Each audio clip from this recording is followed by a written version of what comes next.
That definitely does it. Okay, spoke to the first report. That'll do, pig. That'll do.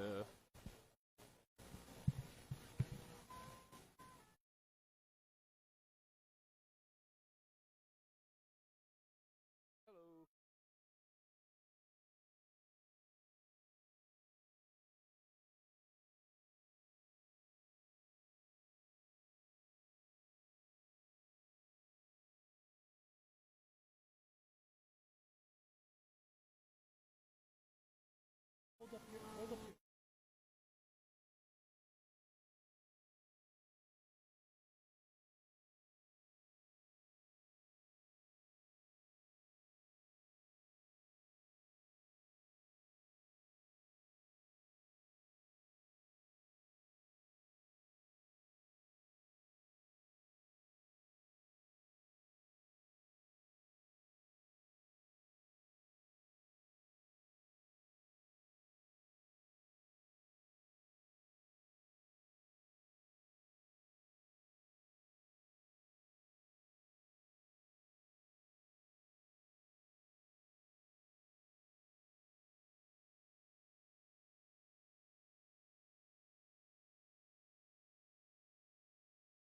Hello, I'm John Udicek, president of Luzerne County Community College, title sponsor of the Friday Night Rivals football program. Fall Friday nights in northeastern Pennsylvania are about school pride, high school football, and celebrating our student scholar athletes. So sit back and enjoy this excitement. It's time for Luzerne County Community College's Friday Night Rivals.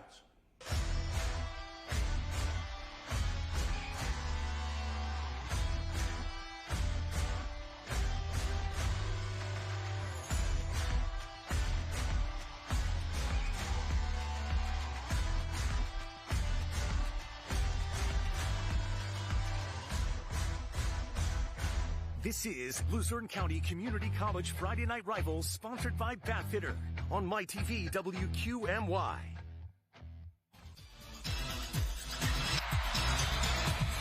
Welcome inside Panthers Stadium. We are in Columbia County tonight. It's a Pennsylvania Heartland Athletic Conference Division III showdown as Loyalsock takes on Friday Night Rivals team number 6, Bloomsburg.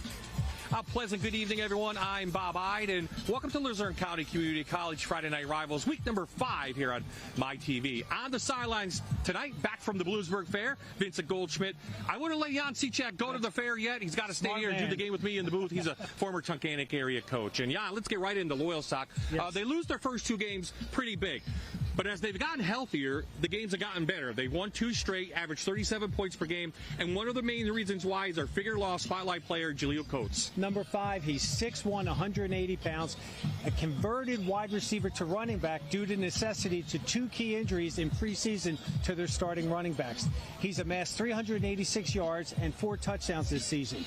Playing defensively, he's done a great job there. He's got 12 solos, he's got 8 assists, and he's got 2 tackle for losses. So he's really done a great job understanding the offense from the backfield, not from the line of scrimmage. Absolutely. Let's go right to Bloomsburg now. This is the year they circled on the calendar, and they're playing up to what they expected. 4-0 coming in. Boy, they have one of the best AA quarterbacks in the state, and he does everything. He doesn't come off the field. He's our other figure-law spotlight player, Wyatt Brocious. Wyatt Brocious is 5'9", 170 pounds, and this young man, just this season, he's thrown over 1,000 yards in the first 4 games. He's got 6 touchdowns.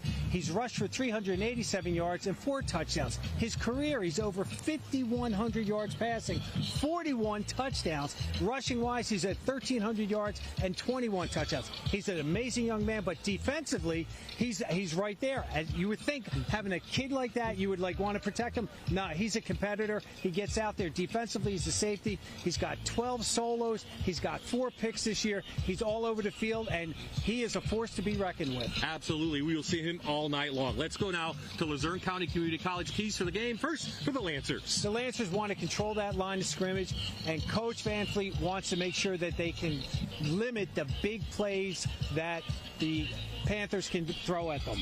And for Bloomsburg? For Bloomsburg, same kind of thing. He wants to make sure they can control that line of scrimmage. He wants them to come out and control their emotions, play within themselves, and not let penalties or stupid things affect them. Absolutely. Let's go now to the weather. Hey, beautiful night, sunny skies all week hopefully for the Bloomsburg Fair. Let's check in now with Fox 56 meteorologist Brian Schrader. Hey everybody, the cold front came through earlier today. It gave us a mix of sun and clouds, but no precipitation as that front moves its way southward. Nice weather for this evening. We had breezy conditions today. The winds will be dying down out of the northwest at about 5 to 10 miles per hour. 65 at kickoff, 61 by halftime. By the end of the game, temperatures near 59 degrees. Another beautiful forecast for your Friday night rivals. I'll have the rest of your Fox 56 forecast coming up tonight, first at 10. We'll see you then. Thank you, Brian. Well, one team has dominated this series. Vince will tell us on the other side. It's Loyalsock and Bloomsburg next.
Loyalsock's made the trip from Lycoming County here to Bloomsburg, and the Panthers are ready to see if they can go to 5-0. We are back at Panther Stadium and ready to get this game underway. In fact, they're on the field, so let's get down to Vince real quick. And Vince, one team has really dominated this series over the last decade or so. Yeah, Bob, Loyalsock has been very good in this series. The last time Bloomsburg had beaten them back in 2018, but this feels like a different team. 4-0 to start the year. The last time they had a winning season was back in 2013, so they're looking to, continue the hot start. And what a way to celebrate. If they can pick up a W tonight, head right down the street to the Bloomsburg Fair, the 170th time they've had that, the largest agricultural fair in Pennsylvania. Hopefully Bloomsburg can get it done. I'm glad Vince made it back. We are ready to go. You cannot go, I said in pregame. You told me. I won't make it up the steps. We will be there next week. We'll talk about that later on tonight's show. So they have been waiting. We are ready to get this game underway. Bloomsburg won the toss. They want to receive, and they will get the ball. Ethan Boyer tees it up for the Lancers. It's Serrano, Moore, Stewart, and Whedon back to receive this Bath Fitter kickoff. We thank both teams for their patience, as you're not used to a 7:06 kick, but we are underway in the Heartland Conference. Down to the 16, that is Serrano. Serrano up, quickly hit hard at the 35-yard line. So we talked about him in pregame, Jan, but let's look at his numbers through the year. Wyatt Brocious, 1,000 yards, just one interception. 62% completion rate, which is outstanding. As I said in our pregame, he has over 5,100 yards in passing, over 1,300 yards in rushing. The total combined 62 touchdowns in his career. I mean, this young man does it all for these guys. Absolutely. Against Warrior Run last week, 324 yards through the air, touchdown, interception, and a running touchdown. In fact, Warrior Run had the lead. They were tied at half, but Bloomsburg came back to win it. Downfield to Moore Stewart, and it's just a little bit short, but he had him open inside Loyalsock territory, so a breakdown early for Loyalsock. but they're lucky he dropped the ball. The pass was behind him. You'll see this right here. He had plenty of time. Ball came out of his hand a little wobbly, and you saw right there that Stewart had to turn behind to try to get that. And it was just too low. So Bloomsburg, 35.5 points per game, 420 total yards per game. Their pass makes their rush. So 266 through the air, 154 on the ground. Brocious up the middle, hit hard behind the line of scrimmage. And that looks like big number 72, Connor Tallman, in there who made the stop. Let's take a look now at the bat for their offense. We talked about Morris Stewart, great pass receiver as well as a runner. Hendricks, Whedon, Catullus, and Frey. And up front, well, they're not the biggest ones we're going to ever see, but they get the job done. They really do. 215-pound average across the line of scrimmage. That's the lightest, one of the lightest offensive lines we've seen all year. On third down, Brocious to the air. Oh, it's intercepted. Picked up by Danny Dowell.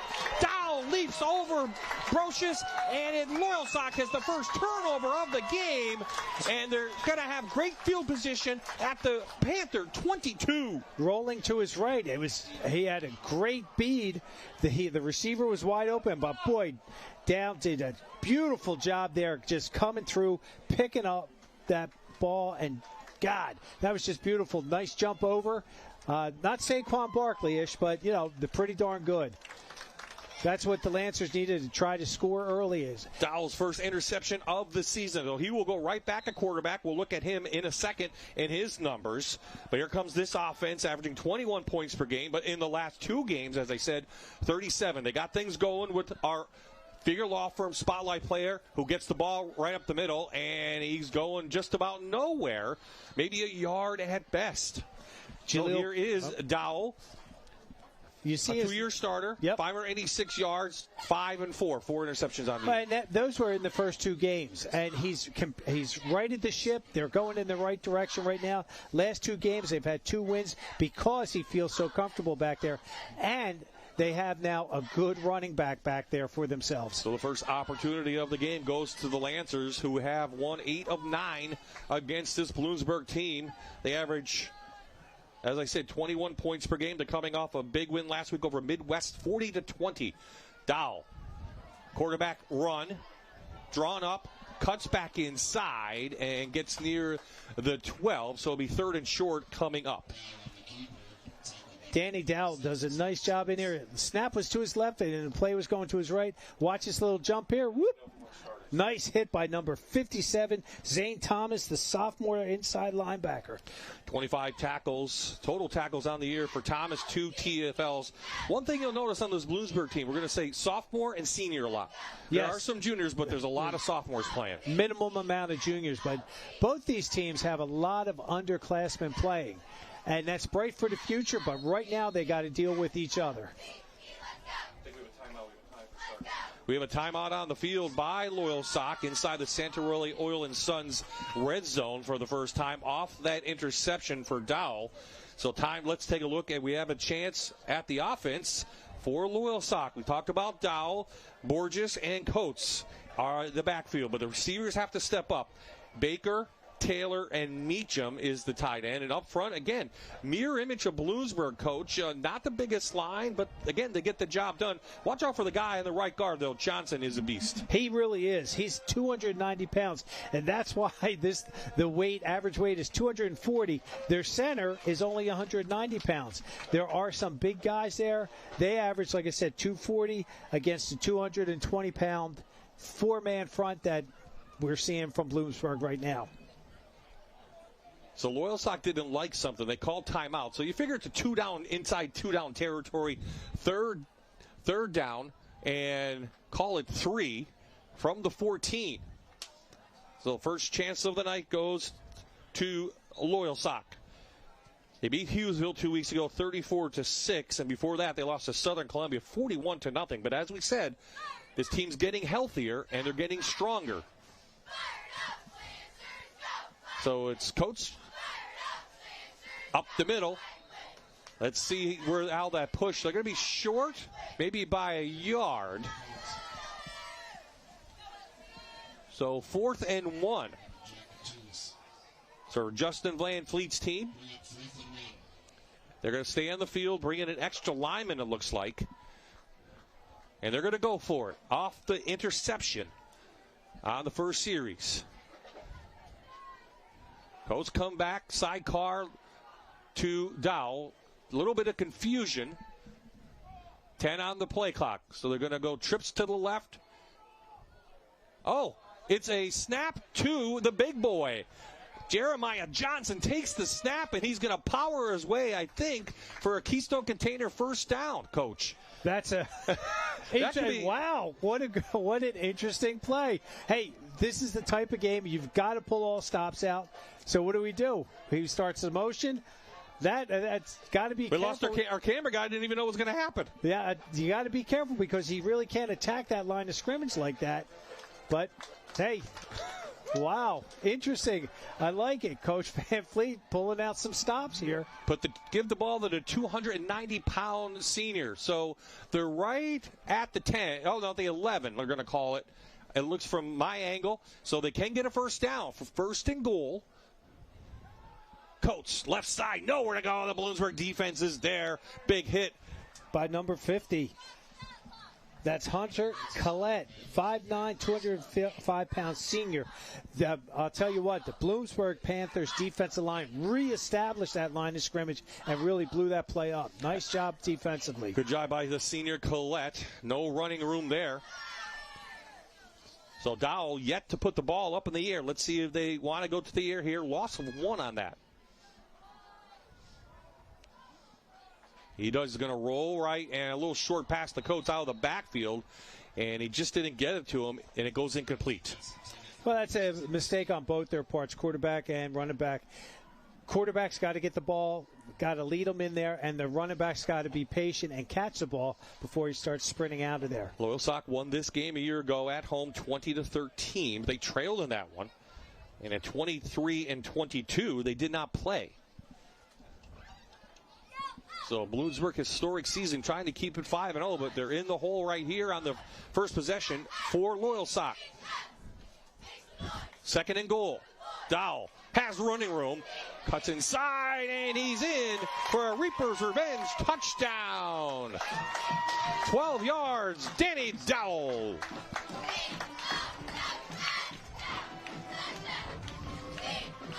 Watch this. The cup protection, nice job. They send an inside blitz, no one in the middle of the field. Nice job by Danny Dowell to read that and get the first touchdown of the night. And it's his first touchdown on the ground this year for Dowell. Boyer in for the PAT. Good snap. Good hole. Low kick is up and through. So off the interception. Loyalsock converts it into points. They have the early 7-0 lead.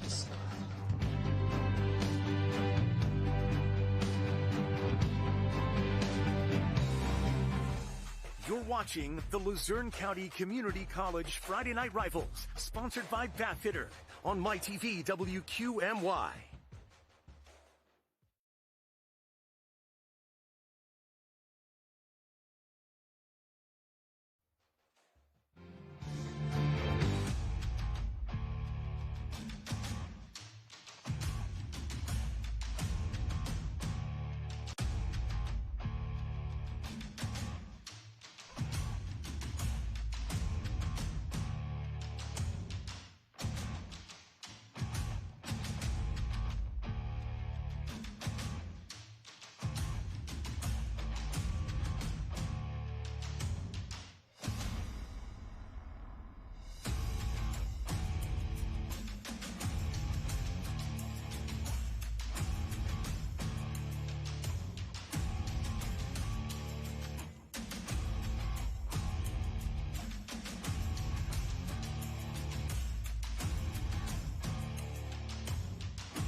So it went 21 yards off the Dowell interception. He gets the touchdown. And it looks like when he was running the ball, everything kind of opened up. It was like man-to-man, and he had a clear lane to the goal line. He really did. And the key block was number 50 right there. doing a nice job. That was Jordan Walker, the right tackle, this junior, how he hinge blocked and he allowed the defensive end to come upfield that opened up that lane. So over to Serrano again. Serrano with some head of steam, and he's up again to around the 35-yard line. So Brocious and company comes back out off the interception for Wyatt Brocious, his second of the season. And here is this defense giving up 28 points per game average. Here you saw the defensive line. It's a 4-3. Brister, Pham, and Emmerich in the middle. And the secondary, well, they're playing well right now. Dowell, Baker, Thomas, and Coates. A lot of two-way players for both these schools.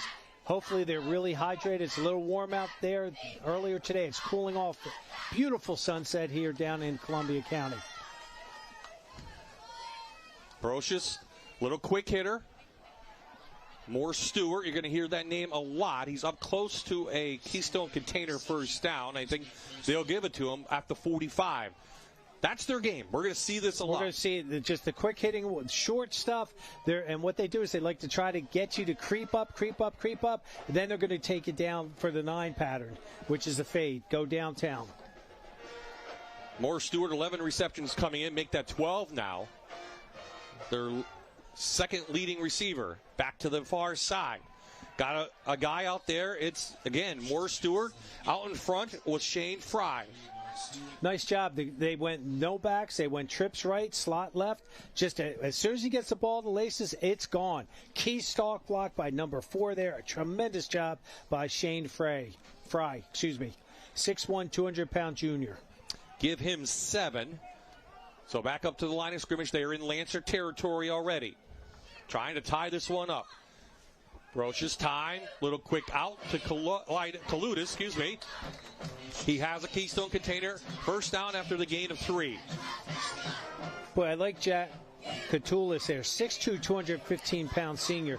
Again, look at this. As soon as he gets the laces, the ball is out. So it's really hard to pressure him. But the secondary is giving them the time to get those passes completed. Catulis, 23 catches coming in, 392 yards, 2 touchdowns. Those have the longest touchdown pass of the year, 82 yards. So he can get down the field. He's a big kid, as Jan just mentioned.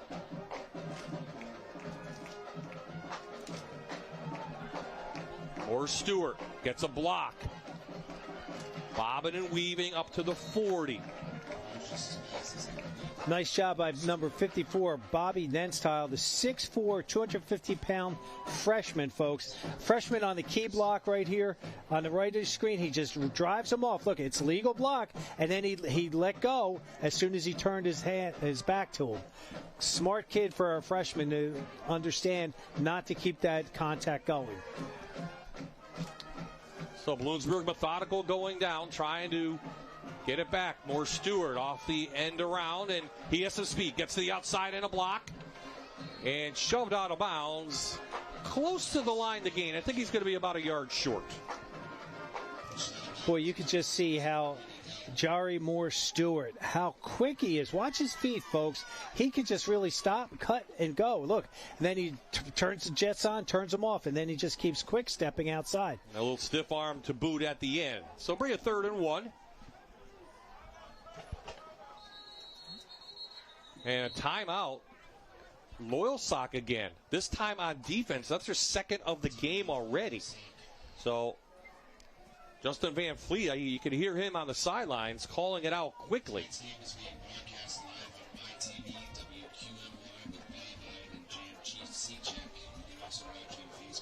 Thinking about a career in nursing, respiratory therapy, or surgical technology? Start your journey close to home at Luzerne County Community College's Greater Susquehanna Center in Watsontown. The center is open weekdays, so stop in, explore your options, and take your first step towards your future. Visit luzerne.edu or call today. So to give you a little perspective, we're at Bloomsburg High School, beautiful facility. In 2019 went all turf. They have a turf football field. We are on the visitor side, so that's why the B is backwards on the field. The next to us is a beautiful baseball field, which they played state playoff games, and a field hockey field behind it with soccer. All turf here, beautiful facility. We are about, We can see the Bloomsburg Fair from Yes, here. Let's just point to the right. You can see the fair, so we're about 5 blocks away from the fair. So Jan is going to have to stay here. Vince, I don't know. He could be down there all day. This is Brocious. He has a Keystone container, first down, and much more. This is what he will do. And he's up to inside the 25-yard line, gain of about 10. This is where it makes Wyatt Brocious so dangerous. He's not afraid to run the ball. Look how he took 2 steps to the right, cut straight back up into the line of scrimmage, and he just puts his shoulder down. He's a tough young man, 5'9", 180-pounder. He's rushed for over 1,300 yards and 21 touchdowns in his career. That's to go with the passing numbers that you threw up. And what allows him to be successful rushing is because he's such a threat as a passer. Again, Morris Stewart, kind of a out pass, and he gets a block. And he's going to be up near the 15 inside the Santa Rosa Oil and Sons red zone to the 16. Gain of about 8. Here you go, just a quick hitter. And Jari Morris Stewart, watch how quick his feet are. Boop, boop, boop. And then he cuts, stop, come back in. Does a beautiful job. And he's a sophomore, Bob, 5'11", 180 pounds. I mean, the future's looking bright for that young man. This is the 8th play of the drive. It started at their own 35 after Loyalsock took the lead.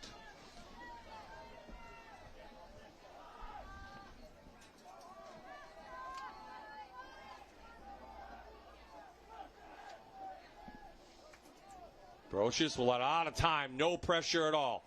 He threat to run or pass, fakes it. 2 missed tackles and finally shoved out of bounds. But he has a Keystone container first down, and it'll be first and goal, Bloomsburg. Well, nice job. Really patient back there, looking for his receivers.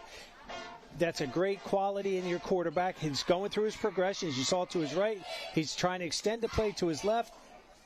And just right there, number 9, Matt Reichert, 5'9", 170-pound sophomore, was actually shadowing him, spying, what we call spying the quarterback, and he just missed the tackle. So from the 8,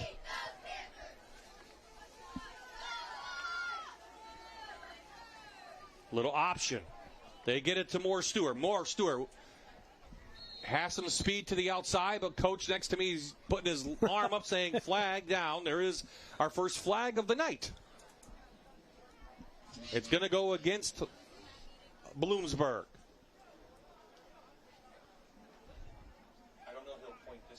We have an illegal shift over here. Number 2 and coming across.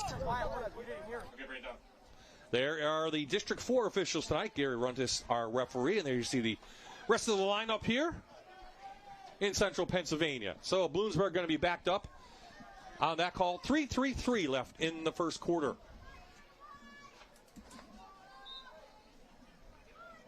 To me, it's just more room for Brocious to work. And that's right? Yeah, absolutely. And with the way that young man can read the defenses and then how he can run with his feet, it is kind of a scary option. Oh. Shuttle pass. Kaludis blocking inside. Up inside the 10 to the 8. So Katulis on the little, well, we've seen that with the Kansas City Chiefs a lot. Yeah, we do. We see that little shuffle pass coming in here, right in here. Watch. Boop. And again, watch how he puts his shoulder down. He wasn't afraid, and he pancaked number 2 on that side. Gabe Doobie is hurt, number 83. He's also a big tight end, 6'1" senior, but he got hurt last week in Warrior Run, so someone's got to pick up the pace for him. And Katulis will be that guy. Quick pitch. Stuart Moore.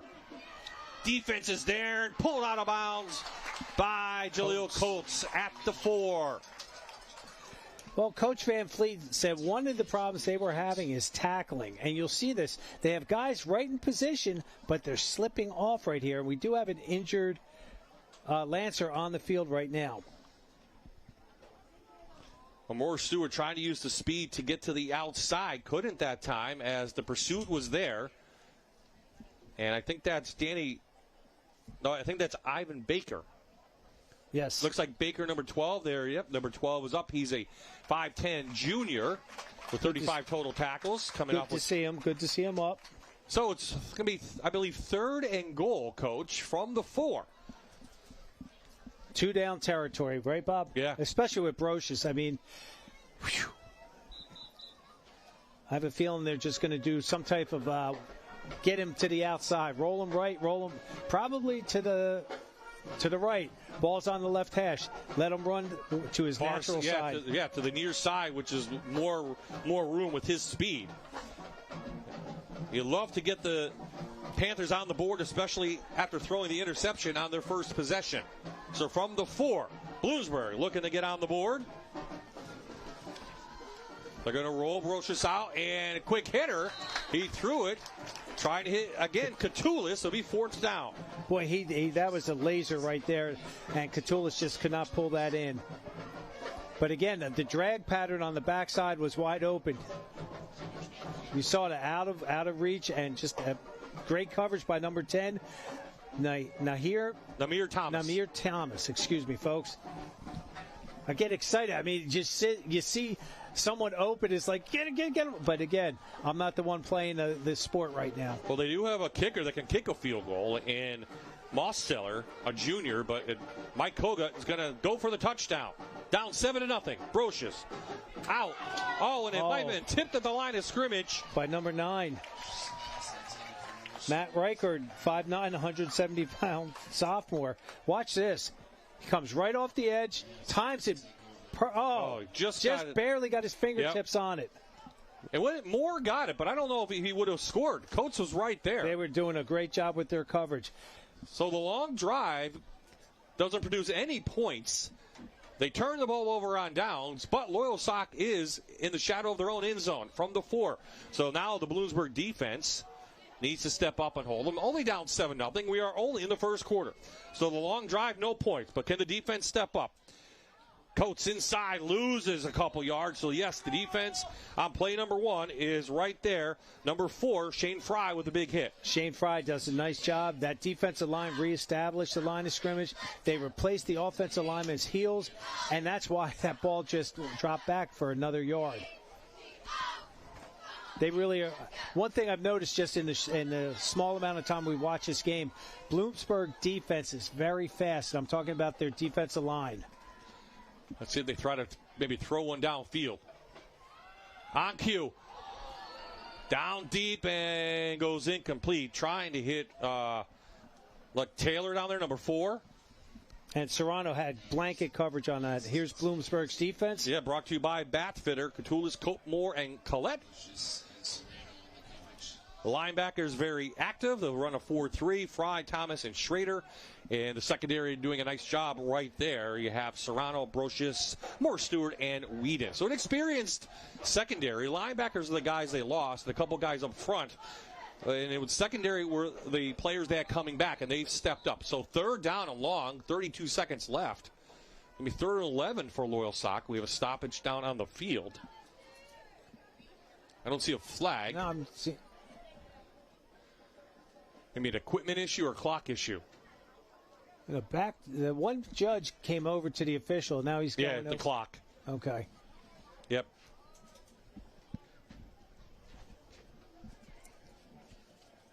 Beautiful facility, Bob, like you were saying earlier. One thing I noticed, they have an 8-lane track down here. So they must be hosting district track meets down here because you need to have the 8 lanes to do that. So you're doing a great maximum effort in terms of being efficient with the times in the relays. Dow in his end zone. Dow being pressured, has room. Dow, one tackle, Brocious and company's there. Let's see where the mark is going to be. I think a yard short for Dow. He needed 11. I think he got 9. Yeah, he's going to be short, so the punt team comes on. You saw that they brought inside pressure from their 2 inside linebackers. Nice job in there. And again, I know Coach Goat said the same thing. Their tackling at times has been suspect. And you saw how he just peeled off of them. They've got to grab cloth and drive the running back or the ball carrier to the ground. The junior Fry got the first hand on him, and that forces the punt. And they're going to roll out the clock. So 1 quarter in the book. Off of interception, Loyalsock leads 7-0 in this Pennsylvania Heartland Athletic Conference showdown.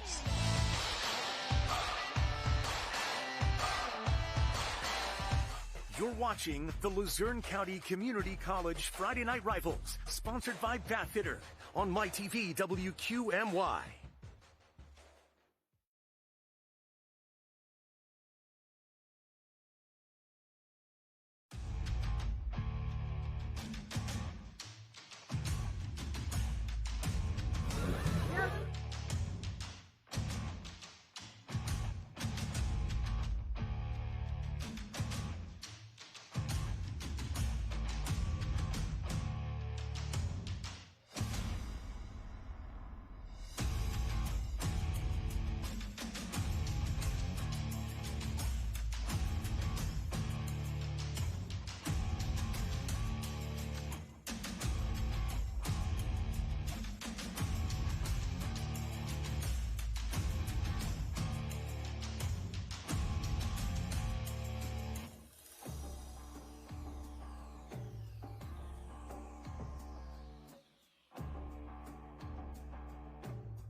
We are back on MyTV WQMY, getting ready to start quarter number 2 here at Panther Stadium in Bloomsburg. Bob I, Don Cechak, Vincent Goldschmidt we'll get to in a second on the sidelines.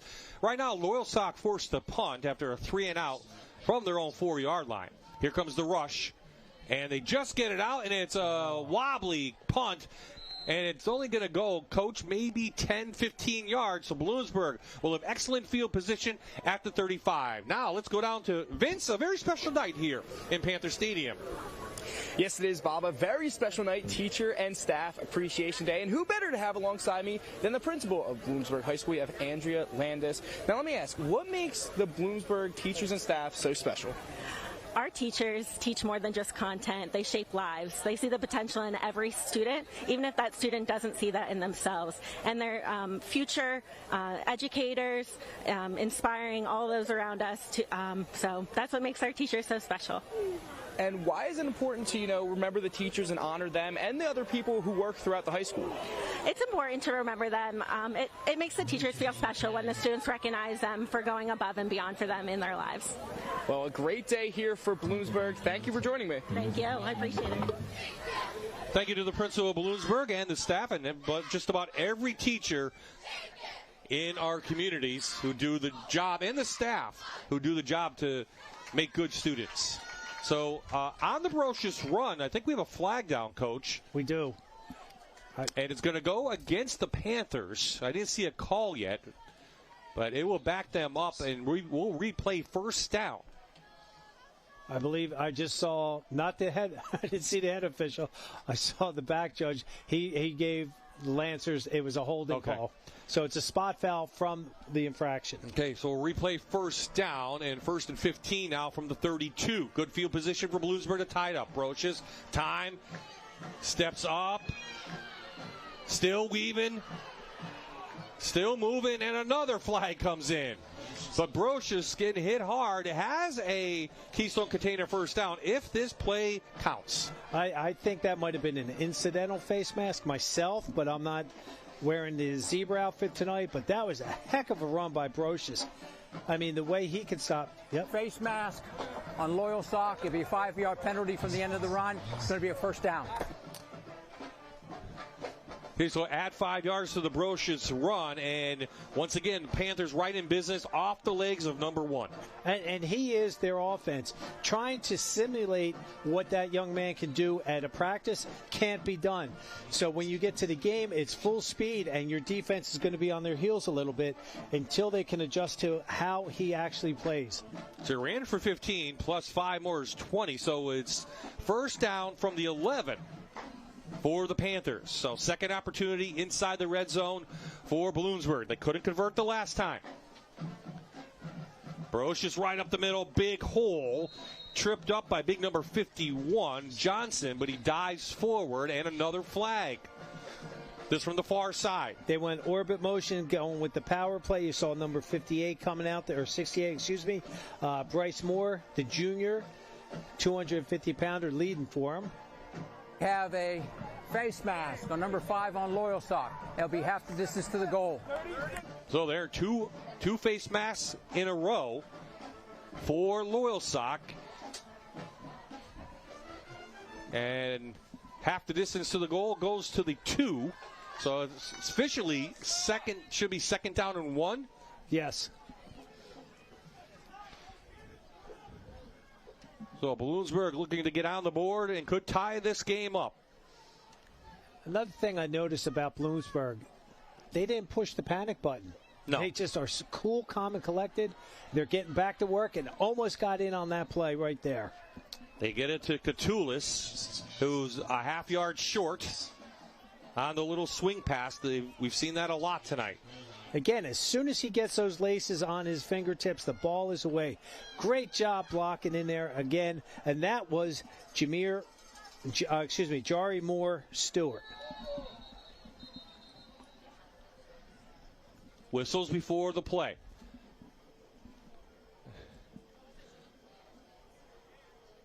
I think we had an injured Loyalsock player, and they stopped it. So Coates is the one that comes off. They bring on number 4, Taylor. So the bunch formation, kind of the tush push. Oh, Brocious lost the ball, but he fell right on it. Off the snap, it went behind him, and the ball now at the 2. Oh, almost a disastrous play for the Panthers from their own 1. He kind of flinched right before the ball was snapped. So I think that's that the center didn't feel his hand. The top hand is supposed to put pressure on the backside of the center, so he knows where to place the ball. And he kind of like flinched a little bit in there, and that's probably what caused that errant snap. Keying on Brocious, they do. Loyalsock knew it was coming. 72. And Ja'Kai Brister, the senior, I saw number 13 get him first, and then followed by Tallman. Here you're looking at watch this. Great job by Tallman in there. 53 gets washed down, and look, there he is. All right. Bob called it. He's been doing this many years. He's got eagle eyes out there, folks. Okay, kind of a tush push. You can't push him in high school. So this is all Brocious, weight room, and no call. They're going to say he's down, although he's in the end zone. So we're waiting for the official call. Brocious using everything he's had, and I think they're going to be a half yard short. Half yard short. Football fourth down. It looks like it's a football length. Yep, and this is just good snap, still the push. And he didn't get it. You cannot help the quarterback. Unlike the NFL, right? The Eagles, you can't help the quarterback. Here's the flag. I think we're going to get an assistance. Well, sideline warning. Unless. Well, he didn't get in. No, he didn't get in, but I want to hear what the. Mr. Official, turn that mic on. I want to hear the call. Our fans do too. Fourth down. Your ball, do you.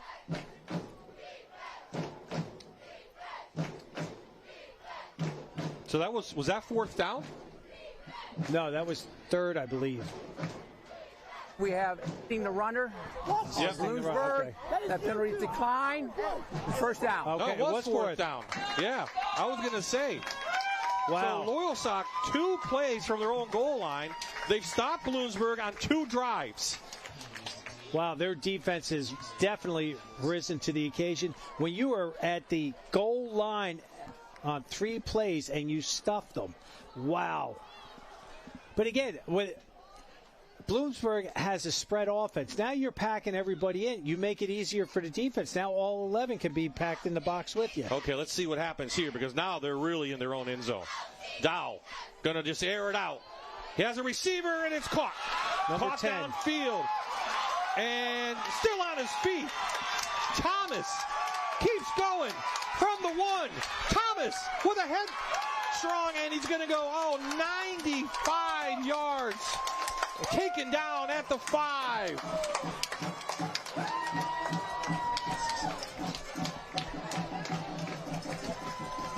So Namir Thomas off of Dowell. Catches it. Here you go, Coach. How many moves is he going to make? Look at this. Oh, slaps the feet, keeps his balance, turns the jets on, and he's running away from the defenders in there. What a great effort there. But there was a penalty flag. We are walking all the way back down the field. Oh, another flag just now. That's going to be an unsportsmanlike. Well, things are getting out of control here at Panther Stadium. That long play will not count because they are marching the ball back. I mean, let's see if we can listen on the officials when he makes the call. Well, we have multiple flags down now, Coach, as you said, but that. Well, the personal foul was on number 51, Jeremiah Johnson. He was right there in the official's face. So Justin Van Fleet is already on the field talking to the officials. The ball was all the way down at the Bloomsburg 5-yard line, and the referee says... Like concept over here. You got it written down.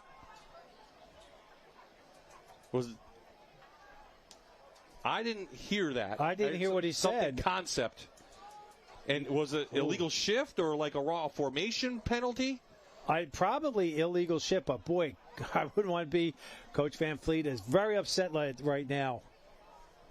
And he wants an explanation. He wants from these number too.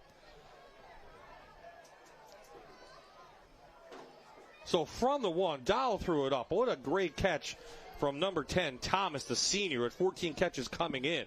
And he ran out of gas at the Bloomsburg 5. So that would have been 94 yards. And instead, it's a half the distance to the goal, and literally the ball is touching the goal, almost touching the goal line. And Coach Van Fleet is still on the field, still looking for an explanation, as are we. Just to try to figure out what is going on. And you see his frustration. He just said, I'm done with this with these officials. Oh, boy. Well, what a turn of events here at Panther Stadium, and a break for Bloomsburg. So now their defense has a chance to maybe get a safety because the ball is literally on the half-yard line. Dowell from his end zone. They're going to try it again. He's going to throw it up again, and this one's going to go out of bounds. I like the concept of it because, you know what? Fool me once. But then again, right there, number 10 doing a tremendous job, showing his speed. Namir Thomas on that. Nice job. 5'9", 170-pound senior. You lean on your senior leadership in critical times like this. Just watch it don't go over the middle now because I saw the tight end open, and there was a lot of room for Dowell. So they haven't had success running the ball for positive yardage. So they're going to try to throw it. Coach from him on the sidecar. Danny Dowell has the only touchdown of the night. Got it running the ball in the first quarter.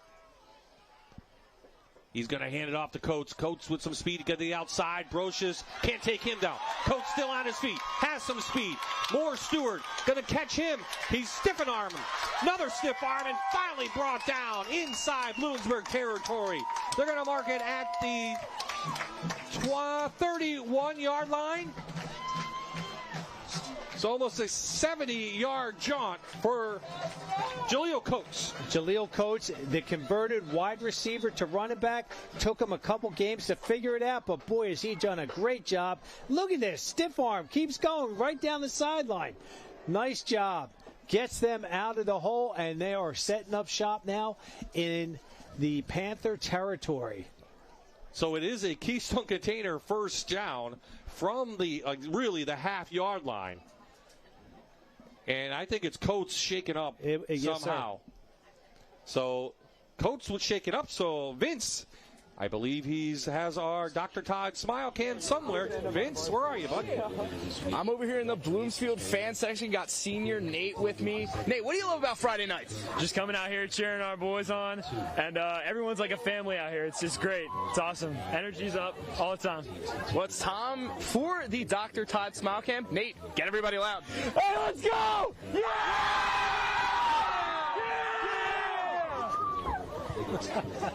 Well, they better keep cheering because their team down. Officially 68 yards. Coates' longest run of the season, as you might expect. He had 201 yards a week ago against Midwest and 3 touchdowns. And just shaking up a little bit on his leg. He looks okay. He came right off. Needs a little breather after a 78-yard jaunt like that. That was tremendous effort on his part. But Bloomsburg defense didn't give up. They were sprinting. They had their pursuit angles, and they finally got him down.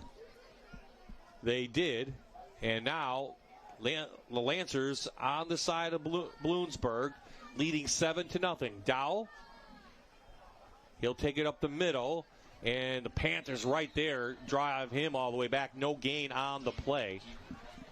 Nice job in there by the defense. Number 4, Shane Fry, doing a great job from his linebacker position coming in here. You see number 30, I believe that was, Wyatt Schrader. He was the outside linebacker that rolled up on to the 5th man on the line of scrimmage and came hard off the edge. So twice Bloomsburg was deep inside Loyalsock territory. The Lancer defense held. Loyalsock gets out of that with a long run. Dowell looking down the middle. And incomplete. Falls in between 2 receivers. Intended receiver looked like number 11, Coach? Yes. And you'll see in here, this is a great play fake by the quarterback. Does a half bootleg. And again, so much pressure. He got smushed from both defensive ends.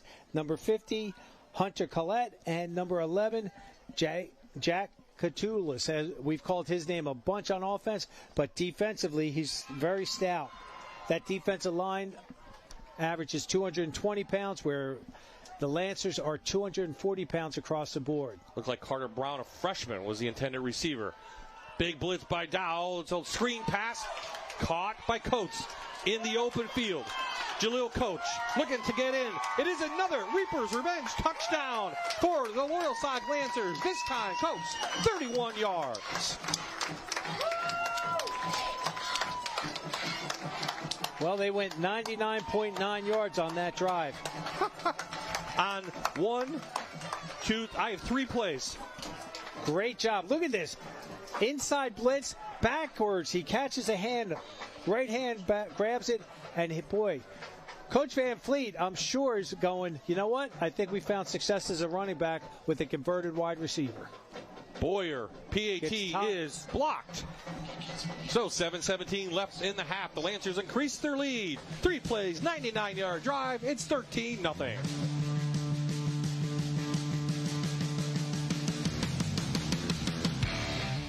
You're watching the Luzerne County Community College Friday Night Rivals, sponsored by Bathfitter on MyTV WQMY.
Back in Panther Stadium, our 6th-ranked Friday Night Rivals team down 13-0 to the Loyalsock Lancers, who won 8 of 9 against the Panthers. And they're trying to knock the Panthers from the undefeated ranks here on their home turf. So Boyer has it teed up. And is a deep kick from the 11. That is Serrano again. Serrano with running room. Down the sidelines and probably dragged out of bounds right at midfield. And that's where Bloomsburg will start their 3rd drive. Tonight's game is supported by Prestige Medical Aesthetics in Muncie. helping you look and feel your best with services like injectables, laser treatments, hydrofacials, microneedling, and more. Prestige is proud to support our local athletes and community. Visit pmewilliamsport.com to learn more. So for the second time in a row, Bloomsburg will start on the Loyalsock side of the ball. They've driven it down twice on their last two possessions, John, inside the 5, only to come up scoreless. Now with a down 13-0, but they're familiar. This is familiar. They were down last week against Warrior Run as well. And that was a shootout game, overtime. I mean, what a great game. That's why I said earlier, they're not pressing the panic button. They're cool, calm, collected. Coach Kogut has been down this road before, Bob, as you said. And the kids are even, they're just like, we're going to play. They know they got to score. And we'll see how number 1 does. Roche is being chased, going to air it out downfield, one-on-one. Good defense bound there by Dowell, trying to hit his big receiver, Morris Stewart. So last week against Warrior Run, it didn't go overtime, Coach. It was a second-half surge by Bloomsburg against Warrior Run. Boy, that last play, Brocious, again, if we could see the replay, he's running to his right, throws off his back foot. Oh, thank you, guys. Ernie, you're the best. Look at this. He's coming, and all of a sudden he feels the pressure. He's running. And to make that deep of a throw with a tight spiral, wow, that kid is a talented individual. So they get the play from the sidelines.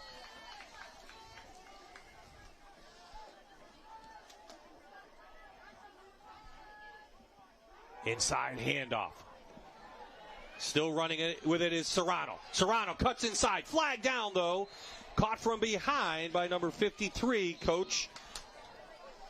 That was Emmerich, but we do have a flag down against Bloomsburg right around the 30. And all the Loyalsock coaches. And we have another flag. So we have a second flag coming in. So we have a flag fest in the second quarter, Coach. We got to work this one out and see what this District 4 staff has. And they're going to talk it over. So the one flag was on the run. The second flag came way late after the fact. So you would think that's like unsportsmanlike or something. I would imagine so. We've seen that, unfortunately, earlier in this quarter. Now, they're talking out. And you notice the official doesn't have his hat. So that means he threw his hat out of bounds somewhere. There's somewhere along the lines. I don't know where it is. I can't see it on the sideline. But it was an interesting offensive play. They go into that diamond set on the right, and two of the backs are lead blocking, and the third back's getting the ball. That was a well-designed play. I like that. I have that down as Serrano's first run of the year, but I could be second. And he did have 8 catches coming in for 124 yards and a touchdown. So let's see what the referee has to say. Hold on. He's telling Bob to hold on. Pushing it back over here on Bloomsburg. That's going to be 10 yards from the spot of the foul.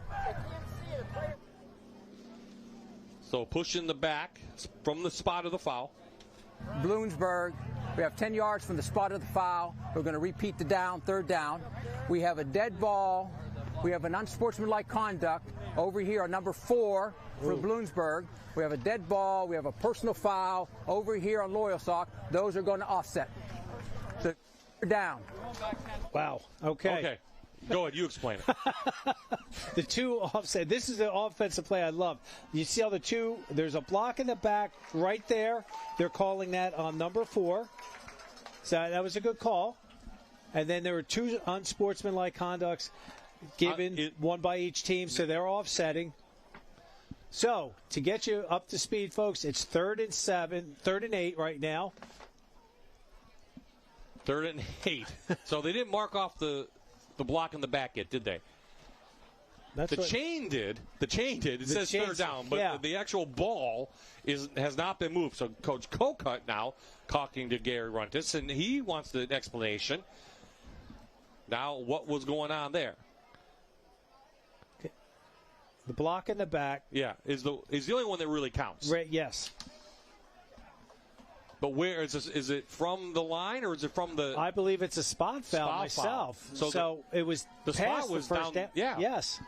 There is an official at the 27-yard line standing there. So if it's a spot foul, it'll be 10 yards back. But it should be a first down.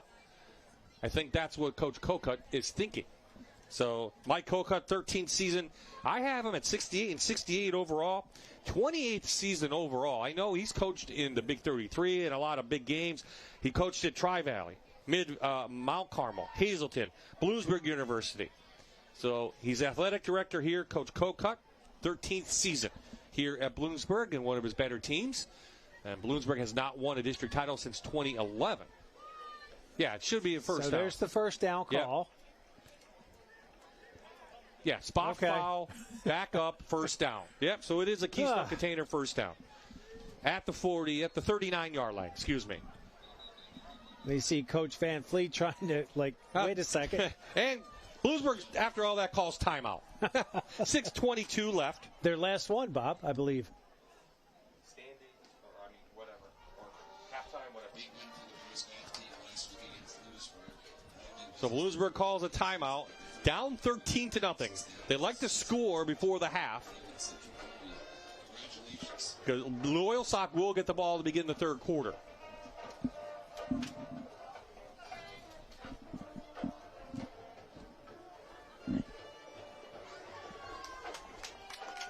Tonight's game is brought to you by Susquehanna Oral and Facial Surgery, providing expert care in wisdom teeth removal, dental implants, sedation, and more. Their trusted team is here to make sure every smile is healthy and confident. Learn more at williamsportoms.com. That's Susquehanna Oral and Facial Surgery. Excellence in care right here at home. So after all that, it's 1st and 10 from the Loyalsock 38. Brocious back, looking for an inside screen. They get it to Catullus. Has some blocks. To the outside, has a Keystone Container first down. I will say this, no flags. And he's down at the 16. So a gain of 22. Nice job with the slip screen from Catullus slipping back inside. And what a nice touch here. All of a sudden, D-line's in his face. Watch how he switches the ball. Smart, good coaching right there. Get that ball to the outside arm.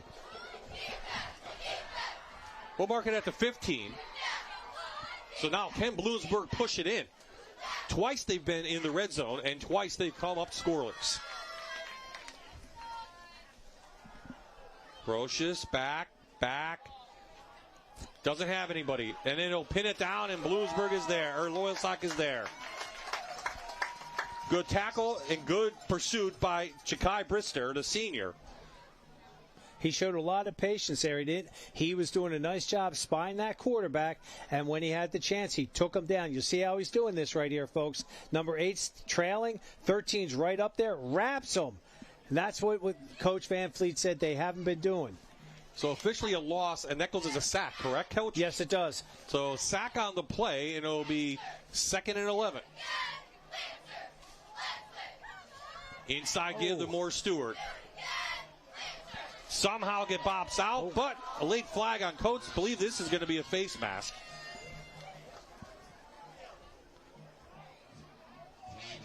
So we got a lot of flags, Coach, in the second quarter.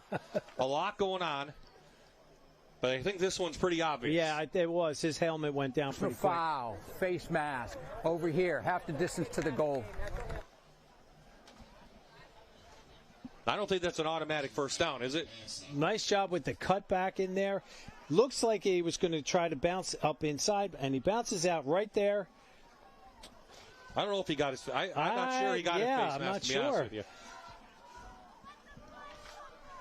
Yeah, Jaleel Coach got called for it, but again, that looked like he grabbed the front of his shoulder pad. Okay, so officially 2nd down after half the distance to the goals from the 9 for Bloomsburg. Panthers down. Brocious rolling. Broling has a receiver. It's intercepted again. 2nd interception of the day. And it's Danny Dowell again stepping in front of a Brocious pass. And what a play by the Lancer defense here tonight. Boy, he's rolling. Brocious he sees the receiver, but what great job and burst right there to deny that. Quarterback, when your quarterback is playing safety and you get an interception, boy, is he going to be charged up. A rarity would be an understatement for Wyatt Brocious to throw 2 interceptions in a game. He might have to go back to his sophomore year for that to happen. So with 4:50 left, the Bloomsburg defense needs to come up big now. Coates with the carry. They can still get the ball back, but they've been deep inside Lancer territory 3 times tonight, and all 3 times they've come up empty. That was Zane Thomas, number 57, the sophomore from his linebacker position, grabbing that ankle and not allowing him to get any more yardage. Well, Loyalsock went 99 yards the last time. This time a little bit closer. Let's say 87, 91, excuse me. Little mistake behind the line of scrimmage, and Bloomsburg makes some pay. Catullus take Coates down for a loss, and 3rd and long now. Yep, and we have an injured Lancer down right now. Oh, one thing, except for that long run by Coates on the last drive, really the running game has been shut down for the Lancers. It really has. They've done a nice job with the Panthers have done a great job containing them, but when you allow one running back to do that one play, it hurts. Okay, coming up in the Manuka Subaru halftime report, we'll check in on our news update from Fox 56. We'll have our Luzerne County Community College Showcase, a check presentation from Luzerne, some stats and highlights with me and him. You mean us? You and us, and some FNR national highlights as well. And that was number 10, Namir Thomas, was able to get up on his own accord. He limped off, but he's a senior. He knows what it takes, and he's going to be back out there as soon as he can, as soon as the trainers clear him. This could be cramping already. It is a pretty hot night here. Yes, sir. For late September. Well, the fall is what? On first day is, I believe, on Thursday? Yeah. And it was 80-some degrees here tonight, all day today. Okay, Bloomsburg has a 3rd down. I should say Bloomsburg defense has a 3rd down to stop Loyalsock.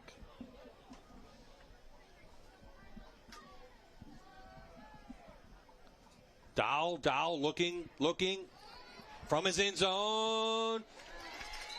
And Coates comes back, and does he make the catch? He does. So the former receiver does a great job coming back to his quarterback, gains 12, and it's a Keystone Container 1st down. And that's something you don't have to teach a running back to do. That's a converted wide receiver. He knows how this game's played in terms of receiver. Great job, gets himself free, comes back to the ball, but he did step out of bounds. Well, great job by Dowell, though, just to find him on the sidelines. And that conserves their only timeout, too, by him stepping out of bounds. Coates inside, Fry there, and his teammates. No gain on the play. They push him back. Great job defensively by Shane Fry in there. The 200-pound junior linebacker steps right up, wraps him hard in there. Inside zone, and you see right there, he just scrapes off from his linebacker position, gets help from number 50 in there. Nice job by Hunter Collette, another 205-pound senior. It seems when Loyalsock has had the ball all game, they've held the ball a long time. They have. Time of possession definitely favors Loyalsock. This Bloomsburg defense has been out there a lot. The offense has had opportunity after opportunity, but has not been able to convert. Dowell again, looking, going to go long. Downfield, down the middle, overthrows his intended receiver, trying to hit Clinton Taylor down there, the junior. Good defense by Serrano. Now, one thing that stops the clock, 2:39 left. It does, and that's okay. They're feeling pretty good right now, 13, but I know Coach Van Fleet, all the years we've been covering him, he's not happy with 13. He wants to get that other one. He knows he's getting the ball to start the second half, but let's try to get that backbreaker in now. Remember, Loyalsock came back down. They lost last year. Bloomsburg did 20-13, so they were down. Dow, running room. The quarterback on the other side, down to the 40. Gain of 21, another Keystone Container, 1st down. Boy, Danny Dowell, tremendous job. They sent the house on this. Both inside backers come, and he read that perfectly. Great speed. Watch him dip his shoulder in here. Again, he was trying to follow his stalk block right there on number 11. He actually ran into him, but the clock is running. Dowell last week against against Hughville, had his high 11 of 17, 189 yards. This is Coates up the middle. Coates has speed. Can he get down the field? He does. Jaleel Coates trying to get in the end zone again. Coming back to the other side. Finally runs out of energy. And a big gain for Loyalsock down to the 12-yard line. And there's a flag. But there's a flag. So all of that and goes for naught again. Jari Moore-Stewart was the recipient of the tackle. Block in the back against number 51, White. Jeremiah Johnson, the senior captain, being called on the Coates long run. That's a second long play tonight that has come back and bitten Loyalsock on a block in the back or a hole. Well, and that's going to occur because the way he's running, you're an offensive lineman, you're coming downfield, you're trained to block the opposite color jersey. But again, they've got to determine which is the front and the back. And I'm sure what ended up happening, he had a block, and the defender from Bloomsburg turned, and that's what the official saw. Well, there you can see what it takes for Jaleel Coates. He just needs a little bit of space. He already has a long 68-yard run. Every other play seems to get the ball. It's a minus play or 2 yards. But then he can burst it. And then a great burst. Right? And that's what worries Bloomsburg. 1st and 15. Coates again. Back to the inside to the 40. Let's see if Bloomsburg calls timeout. That was a nice job. And what I like about Coates is he's very patient as a runner. You'll see this is the zone. And look, he's just waiting, picks, and then quickly gets up past the line of scrimmage to the second level by the linebackers.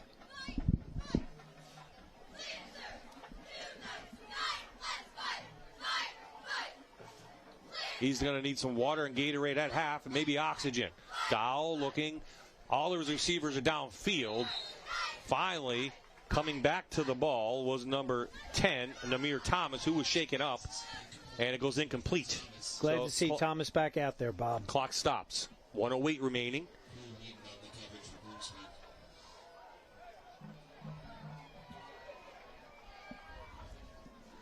Bloomsburg has 2 timeouts left in this half. Have not used them yet.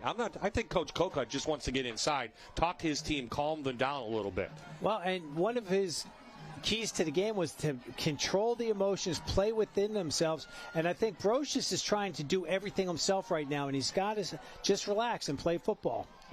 Down hit. No gain on the play. Let's see if now Bloomsburg calls timeout, and I think they do. That was number 57 and 30 combining for that stop right in there. Great fight by 57 across the tackle's face and then being cleaned up by number 30, Wyatt Schrader, the sophomore linebacker. Nice job. So Zane Very Thomas, physical. a sophomore.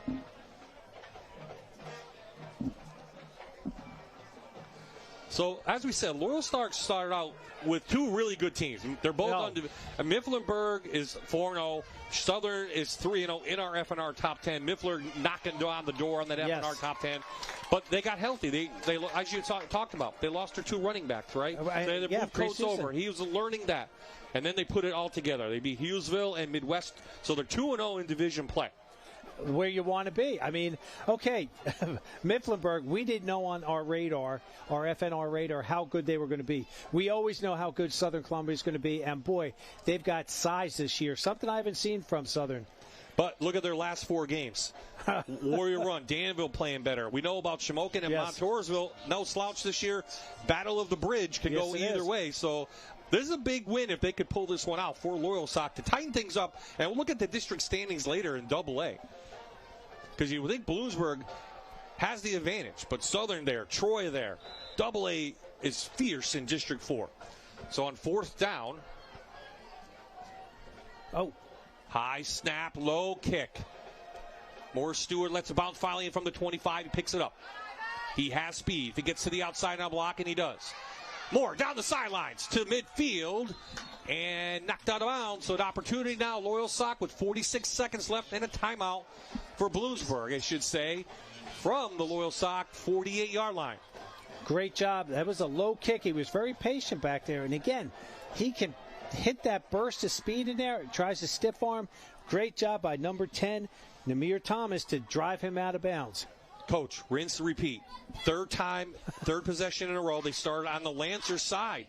They have no points in the first half for the Panthers. Third time's a charm, Bob. Let's hope for them. Yeah, I mean, they were inside the red zone 2 of their previous drives. They were at the 1-foot line. They couldn't get it in. Lancers defense was looking very stout. Let's see what they can do now. 2 interceptions for Brocious tonight. Here comes the backside pressure. Goes to the other side, and it goes incomplete. Dowell on the coverage. Dowell's the MVP of this game so far. He seems to be everywhere as they try to hit Shane Fry. Dowell's doing a tremendous job offensively and defensively. He's just making sure he's the quarterback on defense, too. Watch this. Again, the ball wasn't thrown with that much zip on this one. Again, he's rolling left, trying to throw to his right. That's a tough throw for anybody. And again, almost pulled it in. That was Crew Whedon. That was my fault, not Fry. Crew Whedon, the 5'11 senior who had 15 catches coming in. I think that's his first pass opportunity of the night. Brocious right up the middle, has running room, has speed, and is brought down. Keystone Container first down will stop the clock with 29. So he'll go 11. Again, Mosteller has a good leg. He's 2-2 on field goals this year, long of 25. Brocious back, has time. There comes the pressure. He's going the wrong way, throws it out of bounds. Yep, goes incomplete. There you see, 19 ticks left in this first half.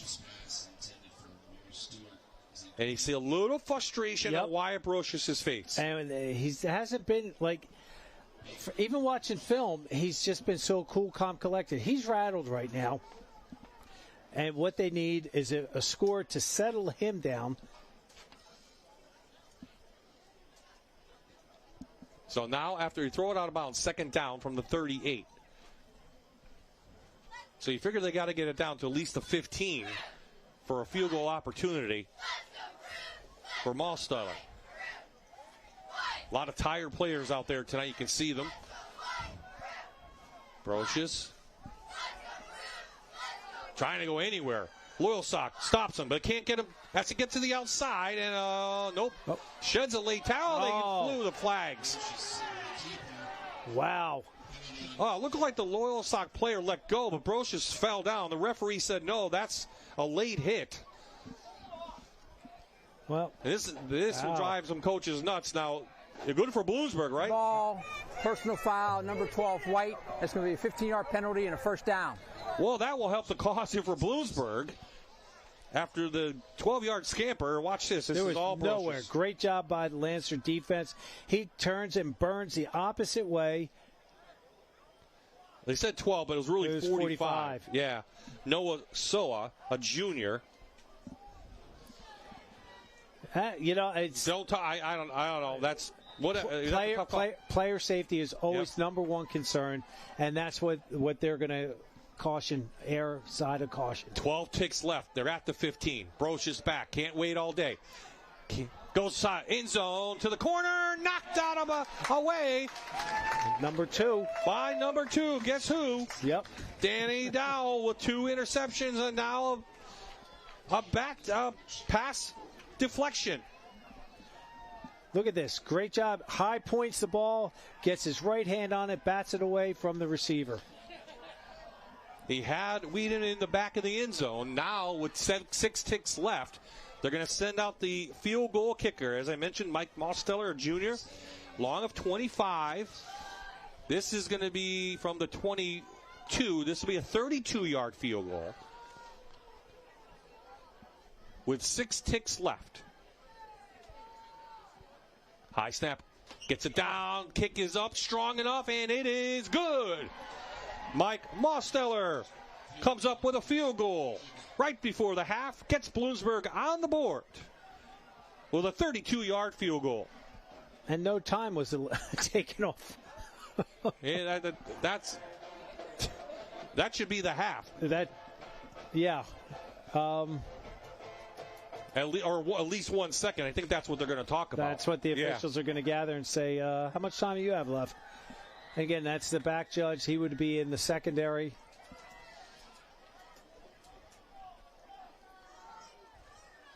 They're going to, yep. It's either 1 second or the half. That's my guess. 2 seconds. Okay, I was close. Well. So 2 seconds left. Bloomsburg on the board with a field goal. It's 13-3 as they set things up. They're going to wait 90 seconds. So we took the Bloomsburg schedule. I thought they're going to wait this time. That's my feeling.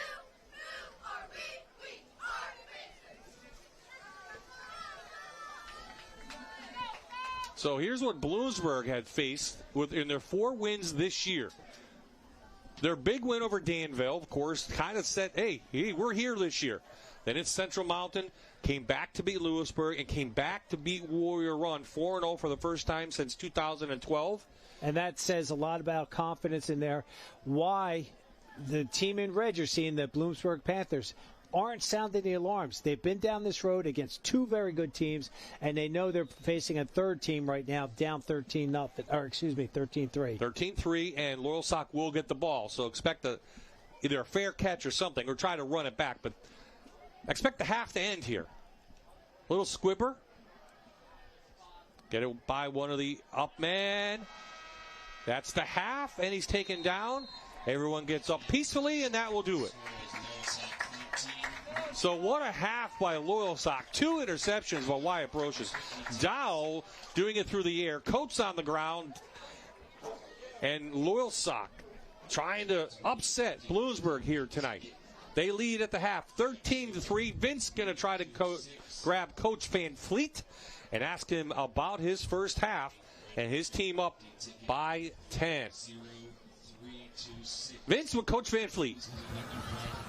Coach, a very great defensive first half. What was working? We just have to keep playing aggressive. We've been playing very aggressive the past few weeks, and on our DBs, they're doing a nice job up front. They're containing the quarterback, who's an incredible athlete. We just have to keep understanding our roles and responsibilities and executing those. And then on the offensive side, we're able to get 13 points up on the board, but I know you definitely want to add more. What is it going to take in the second half to clinch the win and add more offense? Well, in large part, we just have to keep making plays. In the same sense, we have to be smart about it as we're getting down the field. When the runner's past us, let go and allow the runner to advance. But in large part, I'm pleased with the effort thus far. We need to up the ante in the second half, obviously. We made a couple of adjustments based on certain things that they did. I mean, they're good coaches, so they changed some things that they've done in the past for this game, and good for them. And hopefully we can continue to make adjustments to play along. Coach, best of luck. Thank you. So Coach Van Fleet summing up why his team is up by 10. Coming up, it's the Manuka Subaru halftime report. It's the Lancers over the Panthers at the half.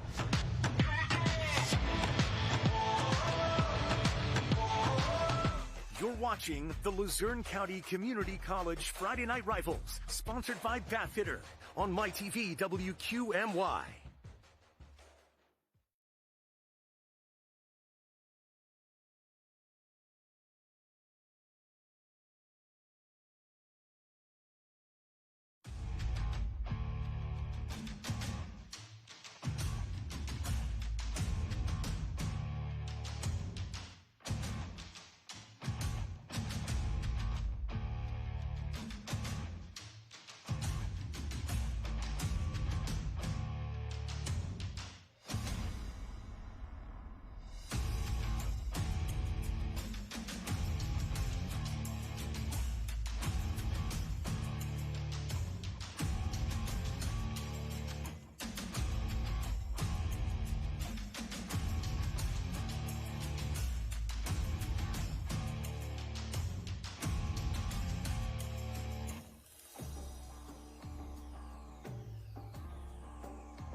sit in a class of 800 people and walk a campus when I just need to get to where I need to go because I've got, like everybody else that's here, other things that they have to get done in their life. Every student I've met here really has a goal in mind. They may not know how to get there, they may not know what direction to take, but they all have a goal. They all want something. They want something better for their lives, they want something better for their families. And my job is to help make that happen for them. I would tell them to go for it because it's very awesome here. I would tell them that they are very helpful and always open to give you the best advice for you, and that people just are very helpful here and are willing to do anything. We have a beautiful big student lounge that we're in right now that has all the access to our food pantry for our students that they get access to for free. Students can come here and have a hot meal. They can get whatever they need, fresh produce as well. We have clothing set up for them if they need something for an interview or for something like a new job or something. Honestly, I feel like it's just like another home. Like Maya and I, we went to high school together. So I know people here and I know people who are around this area. So I feel like it's easier than going to like a huge college campus and not knowing anyone and meeting friends. I'm a community college girl as well. I went to that right out of high school and it was the best experience I ever had. I didn't feel like a number. I felt like a person, I felt like an individual, and that's something that I really enjoy bringing to this place so that I have students, I have people that I know, people that I've met, people that I've interacted with, and people that are individuals in their own right. And I think that's super important that we do here at Luzerne.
Welcome to the Manuka Subaru Halftime.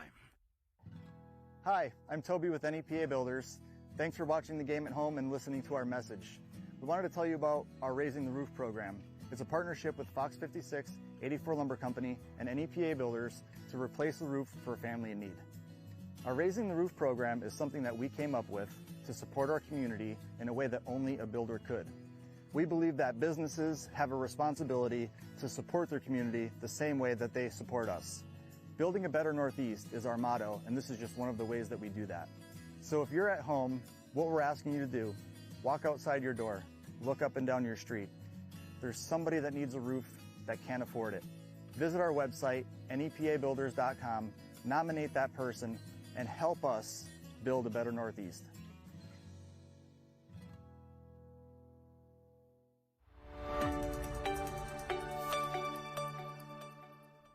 Hello, I'm John Udicek, president of Luzerne County Community College, proud title sponsor of the Friday Night Rivals football program.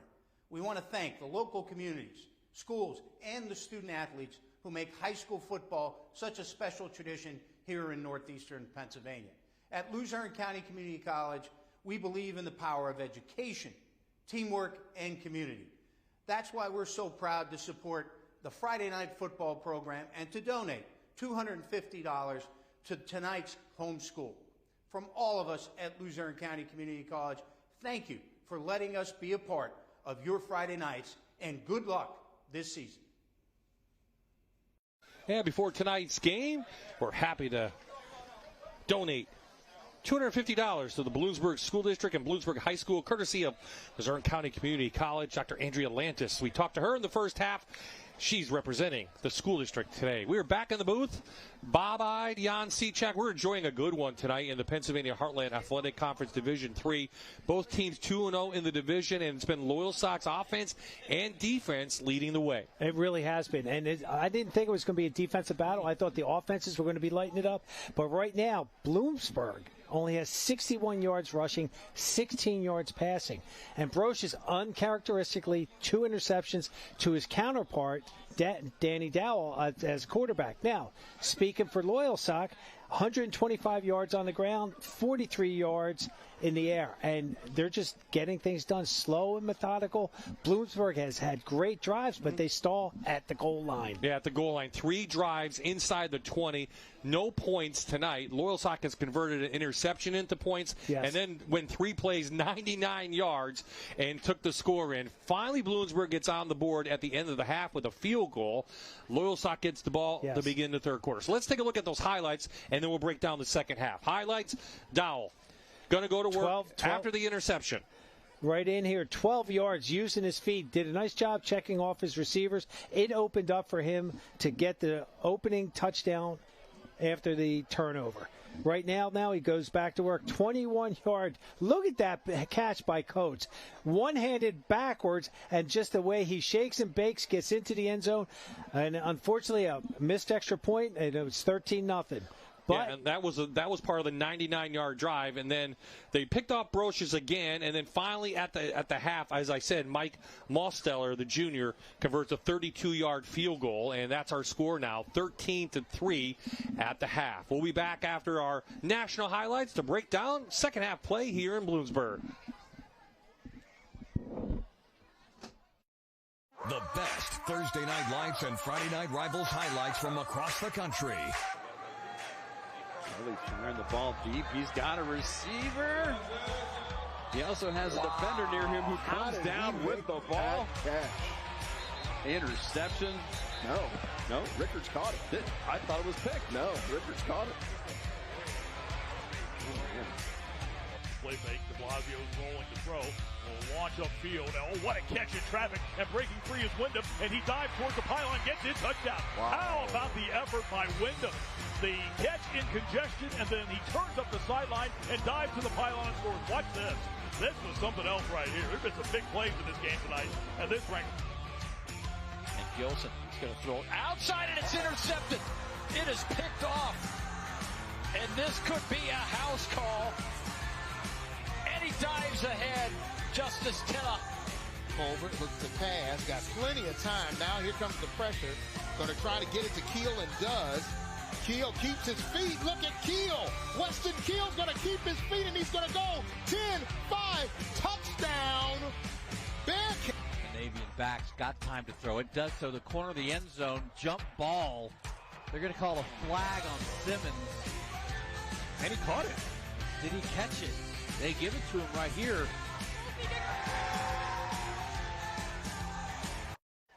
Wow. Well, we're coming back, and they already kicked the ball. They are ready to go here in the second half. That could be our bus stop of the game on that hit. I don't know if we have a replay on the Zane Thomas. Wow. On that opening second half kickoff to Loyalsock. They will get the ball up 13-3. That was a tremendous hit. He had a little bit of opening on the return, and boy, did Zane Thomas just slam the door shut on him. Okay, so Dowell comes out, as you mentioned. Pretty good first half. 2 of 8, 43 yards, and they're going to get back to the outside, and let's see what Bloomsburg defense can do. No gain on the play. The Coats. That was Crew Whedon doing a nice job from his cornerback position to force that up. He didn't wait. He attacked, and then, as you see, he dropped him for a short loss.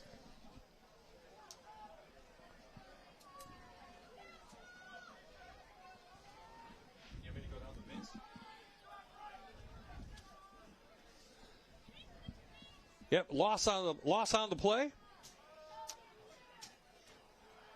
Dow to the outside. Has his receiver, that's Thomas, and he's going to have a Moravia Health first down, gain of 11. Boy, when you got two seniors playing, quarterback and receiver, they definitely are on the same page. They know the timing of these patterns, and the ball is away. It's right there for them. Here we go, right here. Nice job. Come up, step. Real patient, perfect tight spiral. You saw how he got away from the defenders, and then all of a sudden he caught the ball, made sure he had it, and spun into him.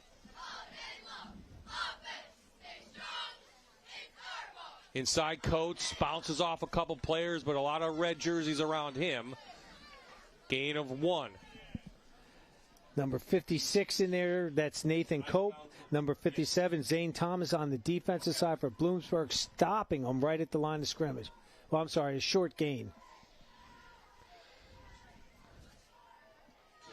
Okay, Loyalsock has to keep what they were doing. What is Bloomsburg adjustments? What do they have to do with the second half, maybe to get back in this game? Brocious has just got to settle down. I think he really felt the pressure being 4-0 coming into this game, and he's just trying to do too much. You have 10 other guys out there. You got your receivers. Feed the ball to them. Get Loyalsock to start defending them as opposed to just him. Dow off the fake, gets to the outside, gets a block, has more. Dow's on the sidelines.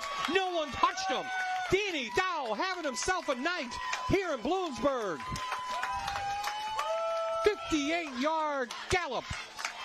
Lancers extend their lead. What? Reaper's revenge touchdown. What a great way to start out your second half. Get that ball. Watch this, folks. Everything is just in there. It's just a quarterback design play. Great job by his receivers. Number 10 did a great job. Namir Thomas did a great job right there, driving his defender out of bounds. I didn't think that, looking on film, Denny Dowell didn't look that quick, but boy, he's got some nice speed to him. Bowers, PAT is up and good. Loyalsock extends their lead 20-3, and let's go down to Vince. He talked to Coach Kokut coming back out from the half.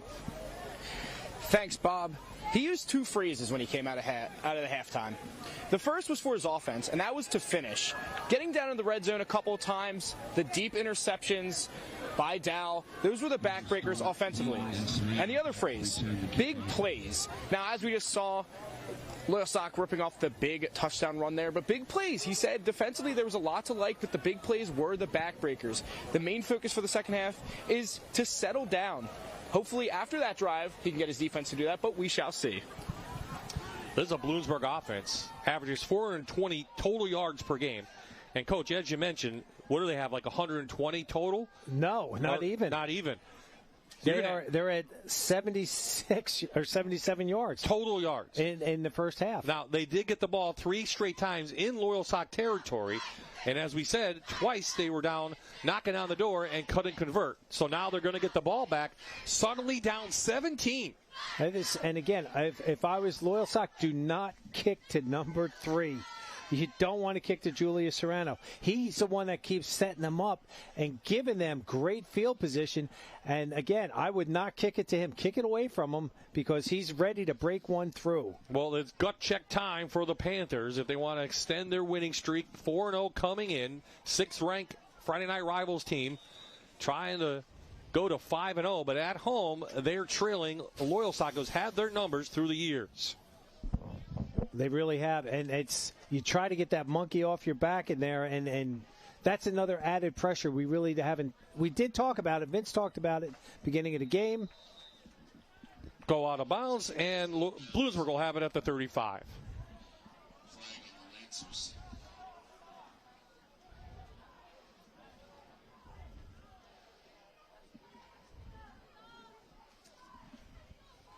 At Luzerne County Community College's Berwick Center, we're here to help you succeed.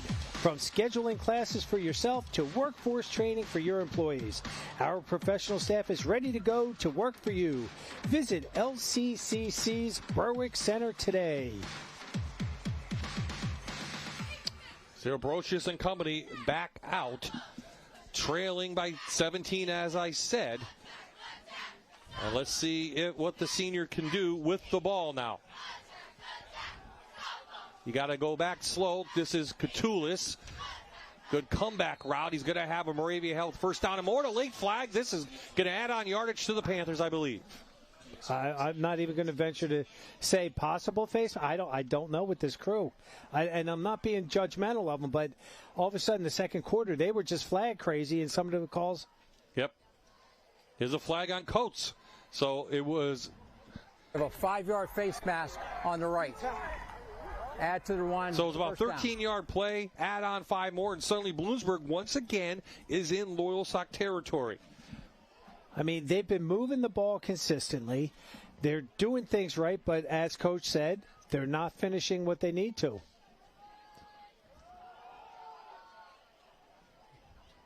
That's an inside handoff.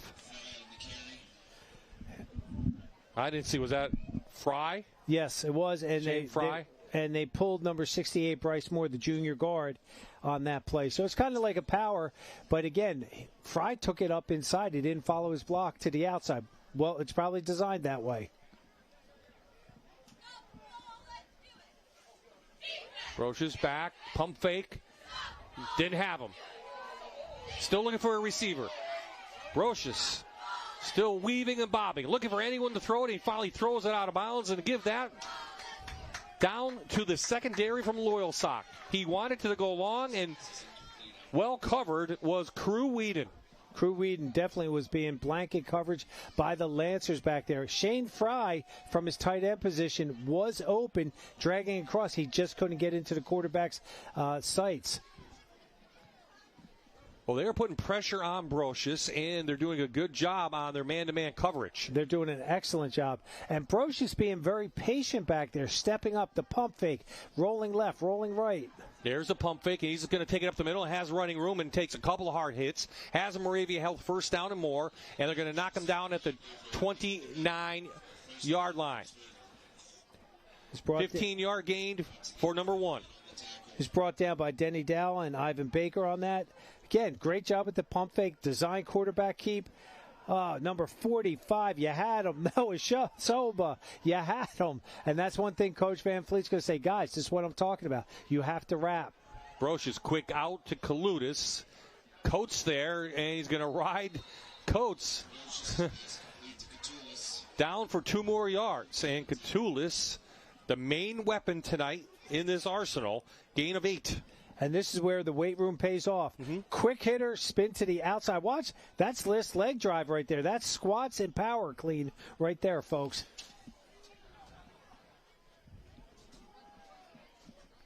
Catulus, 23 catches coming in, 2 touchdowns. Brocious back again. Plenty of time towards the end zone. And it is caught. Caught it is. Jaree Moore Stewart with a fantastic catch in the end zone, and it's a Reaper's Revenge touchdown for the Panthers. And I'll tell you what, that was blanket coverage right there. Ball was thrown behind, and Moore Stewart does a great job. He goes rolling to his left, throws that ball behind. Look at that, great placement. And he just rolls in for that touchdown. Couldn't play better defense than Loyalsock did, and that's 1 touchdown back now for Bloomsburg. Going muddle huddle. Here we go, baby.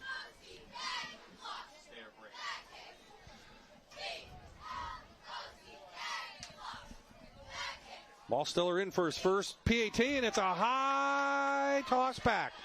And Bloomsburg picks it up, and you can't advance it, I don't believe. No. So not anymore. So the touchdown PAT's no good, but Bloomsburg gets some points back.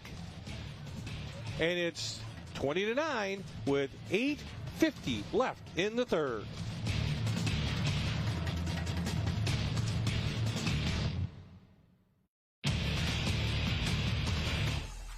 watching the Luzerne County Community College Friday Night Rivals, sponsored by Bathfitter on MyTV WQMY.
So Bloomsburg back, kicking it off after the 5-play, 65-yard drive. Thomas, bobbing and weaving, still on his feet. Demir Thomas, hurt ankle and all, gives Loyalsock good field position.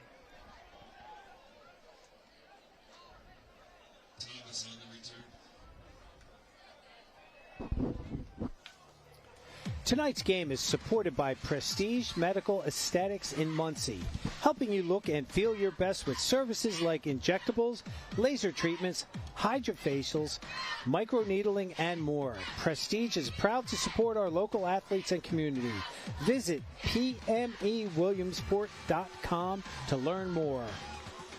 And Jan, this seems like one of the more decisive drives, possessions of the game. If Loyalsock can score another touchdown, they could put Bloomsburg out of reach.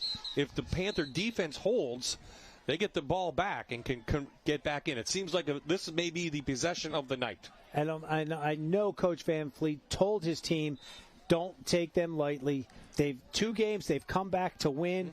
We've got to keep our foot on the pedal and keep going. Inside the Coats, Galudis comes over, but a nice gain of 4. Another flag. I know you're surprised at that, Bob.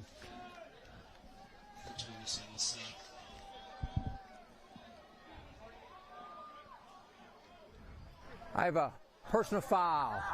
Illegal helmet contact on Bloomsburg. 15 yards. Going to be a first down. Wow, that's a tough one for the Panthers.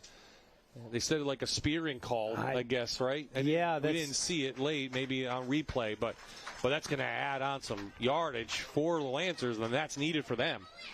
Well, that makes it easier for the Lancers. Again, I didn't see the play. I mean, if they're calling the helmet contact spearing, obviously they saw it down there on the field.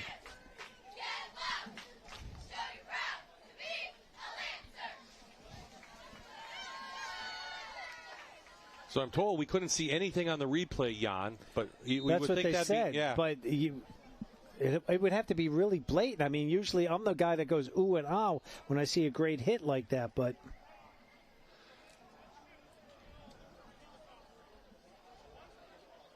now even more stoppage.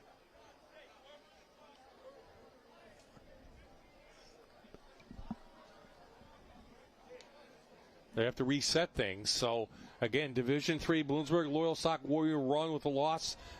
We didn't check any scores yet tonight because we've been so into this game, Coach.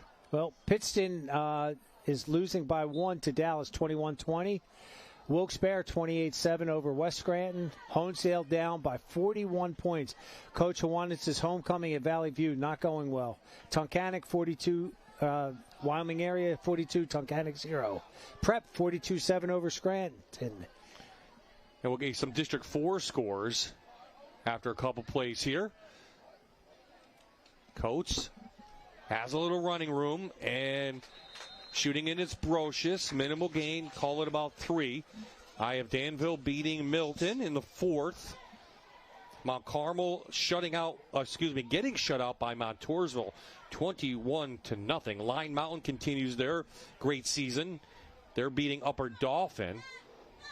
Troy shutting out Tawanda 44-0. Southern 48-0 over Central Columbia. So I think we're going to see a steady diet of number 5 here.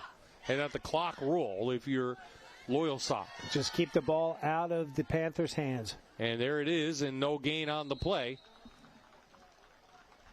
But for them, it's a matter of the clock running. Again, number 57, Zane Thomas, playing his linebacker position. Super tough in there.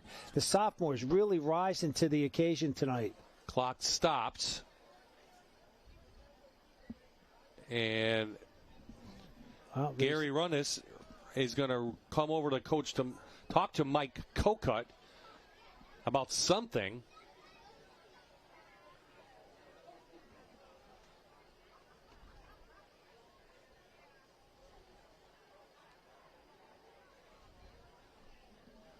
Maybe is a warning, maybe some jawing back and forth. I don't want to speculate.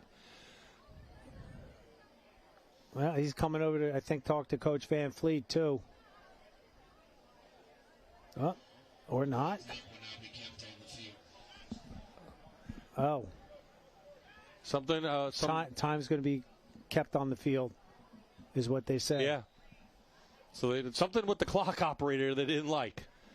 Well, we'll keep it here, and it'll be relatively close, I'm sure.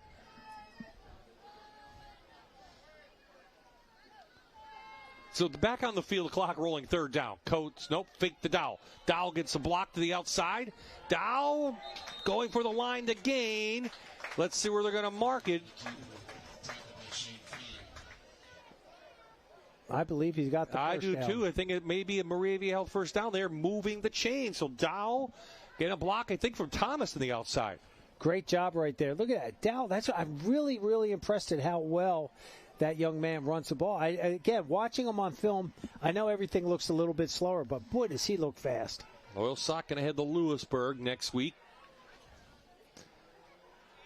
Can they go on a 3-game win streak? To be determined. A lot of time left in this one. We're just in the third quarter. The Loyalsock on the move. Started at their own 45. Coates bobbing and weaving. Gets out. No one touched him. Coates is going to go in for another Reaper's Revenge touchdown for the Lancers. And I'll say it, no flags on the play. Well, when one team has your number, and the Loyalsock Lancers do with Bloomsburg, they are finding their stride. And watch number 5. Inside zone, cuts, bob, weaves, and then there's no one there because they're bringing so many guys into the box right there, committing to the run, that he breaks it free. And I'm telling you, what a great position change for that young man. Boyer's kick is blocked again, and the PAT will go for naught. It's 26-9. Around 6:36 left in this game, but what a drive by the Lancers. Five plays and 55 yards. And let's go down now to Vince with a very special guest. Yes, Bob. Special guest indeed. I have former Loyalsock boys basketball head coach Ron Ensinger announcing his retirement after 51 years. Now, the first question I have to ask, what made you keep coming back every single season for 51 years? Well, it's simple. I never considered it a job. You know, I got the job when I was 23 years old. Everyone said you're too young to be a head coach.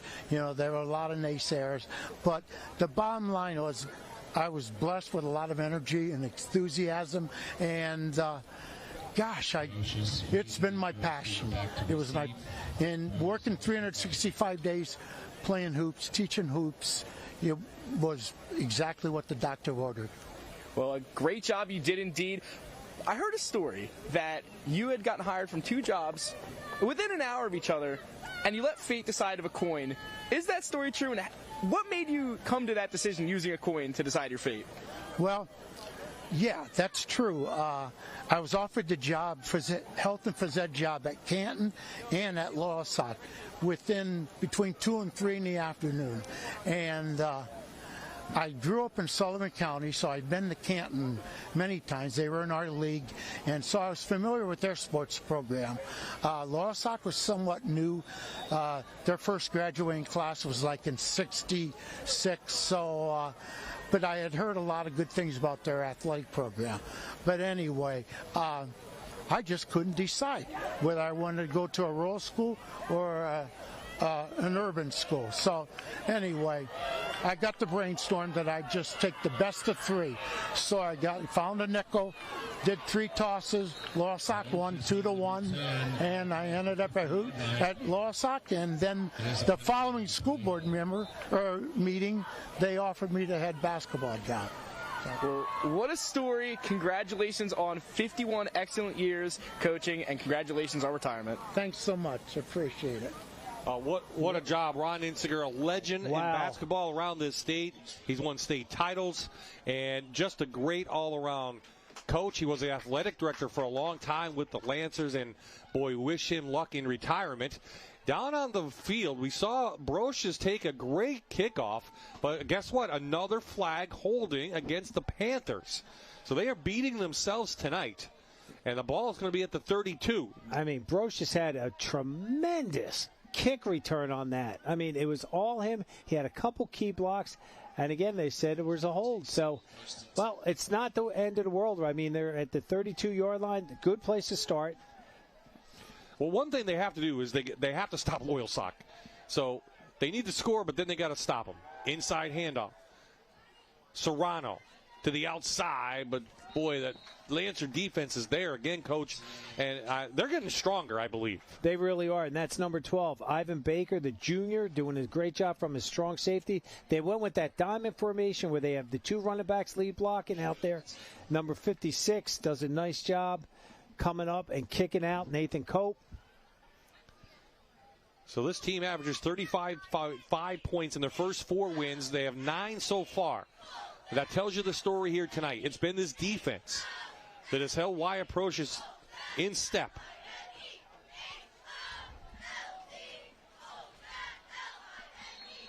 Finds his favorite target again. Jack Catullus, 6'2 senior. And it is a Moravia Health first down.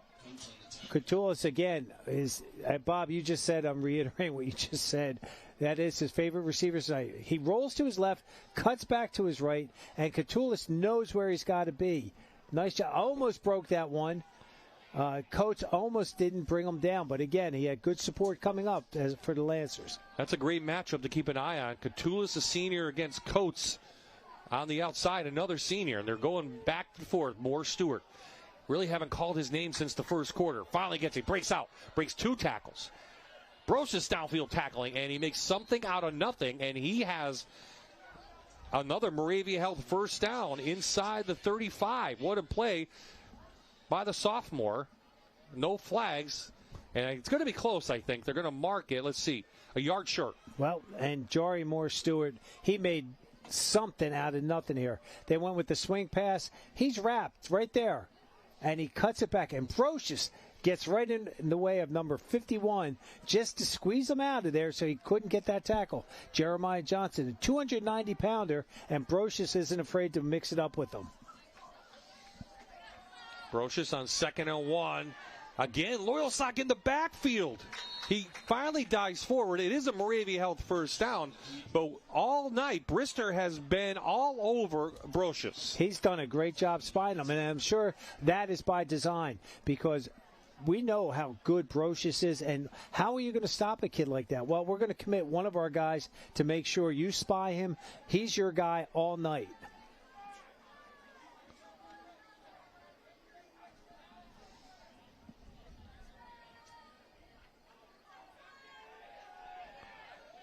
Brocious pulls it down from behind, loses the ball. It's still under his legs, and we have a couple players down. We have Jeremiah Johnson hurt for Loyalsock. Brocious is down, and he had the ball, and they're going to say it stays with Bloomsburg. Is there an official call, Coach?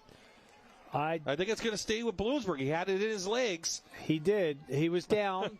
The ball did come out, but he did have it under control. Clock's running. I thought there'd be a little bit more sense of urgency from the Bloomsburg side right now. Let's maybe go no huddle. Let's just get things going. Try to put pressure on Loyalsock. Their defensive line has done a tremendous job all evening, making sure they're playing their assignments. Quick toss. More Stewart. Puts his head down behind his blockers. And he's going to have a Moravia Health first down. I think inside the 25 they do. They're going to move the chains. Bobby Nentstyle from his right tackle position, pulling all the way to the left. Lead blocking. Nice job there. Ernie Mignoni on our replay. Thank you, Ernie. Great job. Look at that. You see the drive block right there? Another one by number 3, Serrano. Boy, he's going to be a good one, too. I really like that way, how tough that young man plays.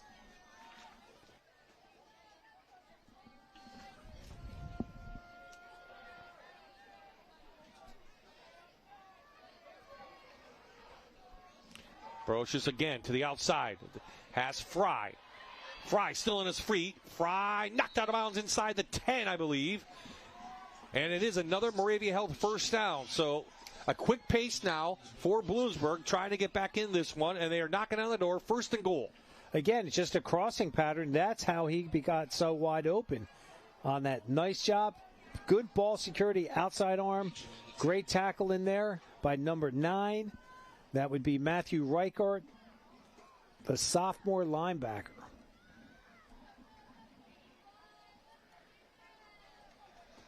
Oh, there's that inside shuffle to Catullus, and he's down to the 4. Well, this is where Bloomsburg has stalled, twice tonight. This has been, unfortunately, their Achilles heel tonight. Inside the Santarelli and Sun Oil red zone.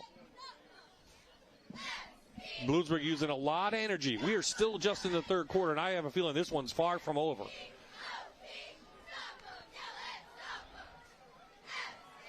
Handed inside. This is Schrader. And Schrader is... It should be a touchdown. It should be. I don't see a signal. I haven't seen one yet. I haven't either. I guess yes, it's a touchdown. It's a Reaper's Revenge touchdown. The very late signaling from the officials. He was clearly in. You'll see this right here. Inside zone. Just coming on inside. Yeah, that's a touchdown. There was no signal. It was either the quickest signal of all signals. So Mosteller in for a very important PAT to put them down 10.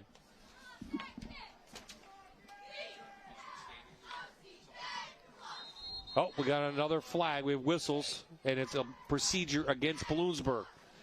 So it's not a very crisp game tonight for the Panthers, but they're hanging in there.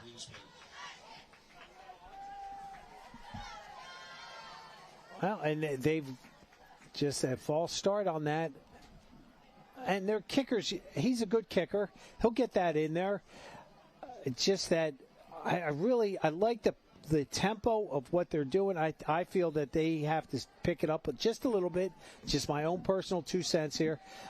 Time is running because we know Loyalsock's just going to take the ball. They know they're going to run it to Coates. And it's blocked. So neither team, we have a late flag. This is going to be running into the kicker. Now, opportunity to go for 2. Well, half the distance to the goal, right? Yes. So I think we're going to have a PAT. We're going to stay right here anyway. This should be running into the kicker. I believe it was Coates, but I'm not sure. I don't know if it was running and kicked or if they were going to call him for taunting. This will be... Oh, Coach Van Fleet very upset. Yeah. Was it personal foul over here? That's the second person. So they didn't give a number, and now if someone picks up a second personal foul, they're out, right? Yes, it would be, but they didn't give a number. They didn't give a number on the first personal foul. So is it a re-kick? Is it on the kickoff? It was a block kick. Oh, the officials. It's a thankless job. It is, and I think as a coach you get frustrated too, right? Absolutely. Let's see the replay here. Kick, blocked. It kicked. It bounced off of Coates. Yeah. Wow. Well, if it's running into the kicker, they re-kick. Yes.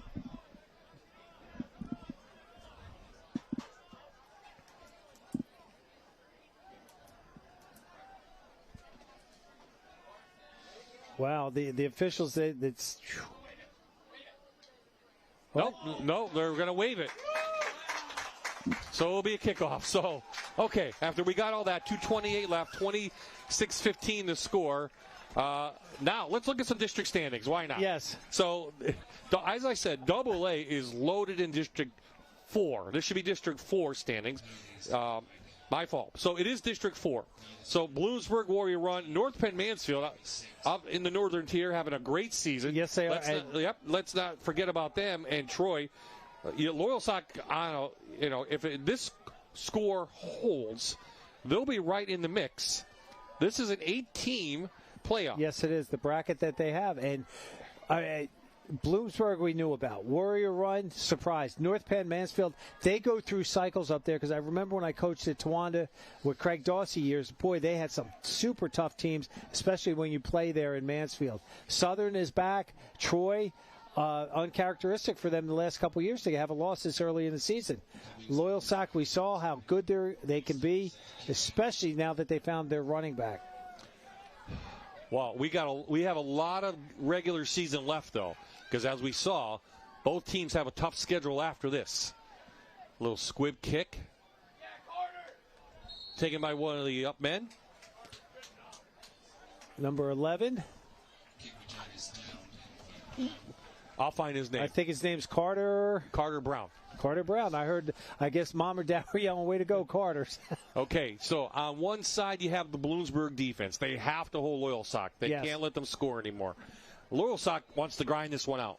They're gonna take it into the fourth quarter, and I have a feeling. And Bob, you said earlier a steady dose of Jaleel Coates, and again the legs of Danny Dowell have been tremendous all evening. Yeah, it's been a two-man race. This is Coates. Gets to the outside, but there is that defense, and a flag comes in. I think this may be a holding on the interior for Loyalsock. A lot of yardage. Here we go. Holding. We have a hold, number 50 on the white. Jordan Walker going to be called for the hold. And Jordan Walker, 6 foot, 180 pounds. Not 280. That's a tackle, 180.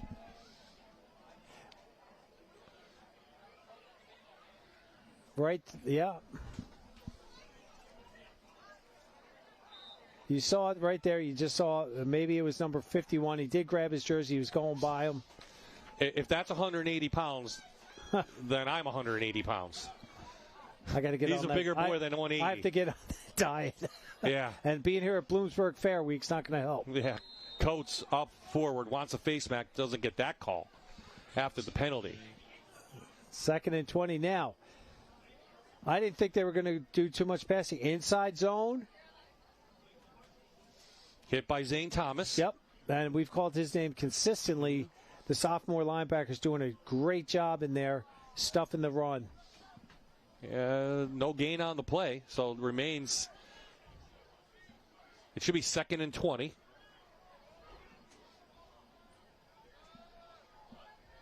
Or 2nd and 17. Dow chased by Catullus, and this throws it away. There was a receiver in the vicinity, Thomas, so stops the clock. 1:17 left in the third. I thought, they're going to have to keep this ball, keep this going. So now, 3rd and 17. What do you have drawn up on this one? Probably, I'll bet you, some type of screen. That slip screen we saw earlier run by Bloomsburg. Be a nice call right in here, going to the wide side of the field. Dowell's hurt him all night long with his legs on this. Let's see, though, what they're going to do. Baker in motion. Dow under pressure. Thought somebody got held, and he might have gone out of bounds and throws it. And he went out of bounds before he threw it.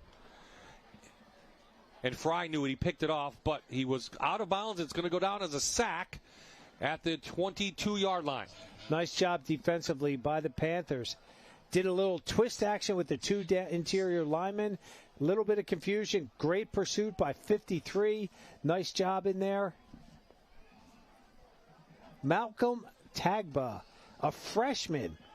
Boy, I'll tell you what, there's a lot of freshmen playing for the Bloomsburg team, giving them that valuable experience, especially during games. Yeah, absolutely. So an opportunity now for the Panthers, another flag. So Morris Stewart is inside Loyalsock territory.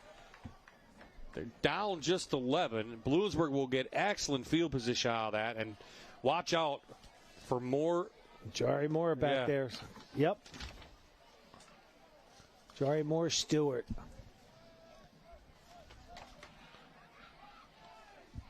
Oh, it's a line drive kick. Barely gets to the original line of scrimmage. So Bloomsburg's going to have the ball at the 37-yard line of Loyalsock.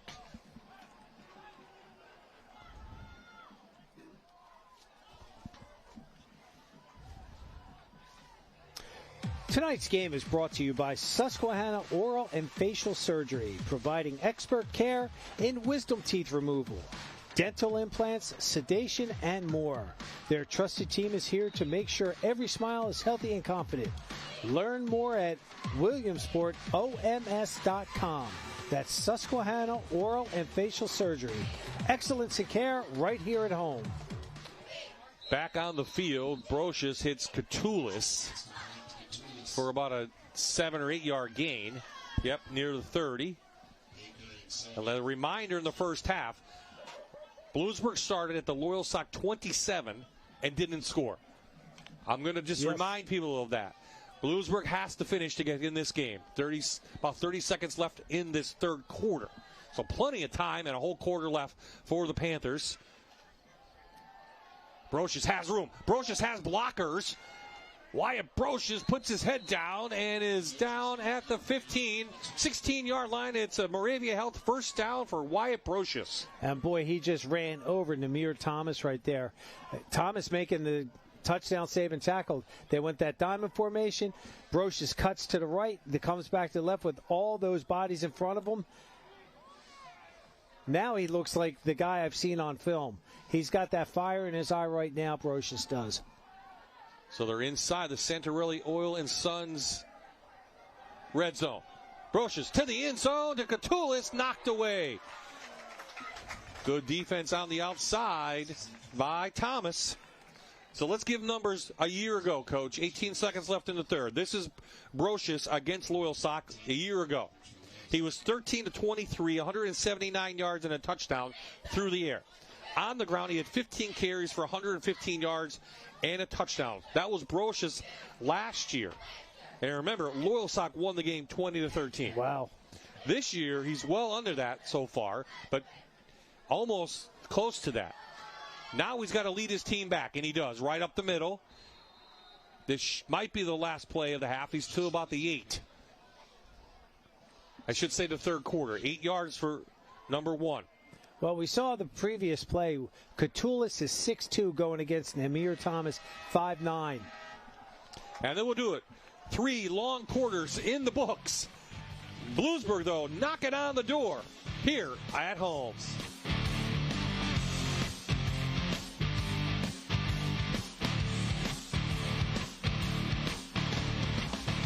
You're watching the Luzerne County Community College Friday Night Rivals, sponsored by Bath Hitter on MyTV WQMY.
Well, we are back in Bloomsburg, Panthers Stadium. It's 26-15, but Bloomsburg's knocking on the door one more time, trying to get this one in and get a little bit closer to the Lancers from the 8 on third down. Inside handoffs, and it's a Reaper's Revenge touchdown for Jari Moore Stewart, his first of the night, and Bloomsburg's a little bit closer.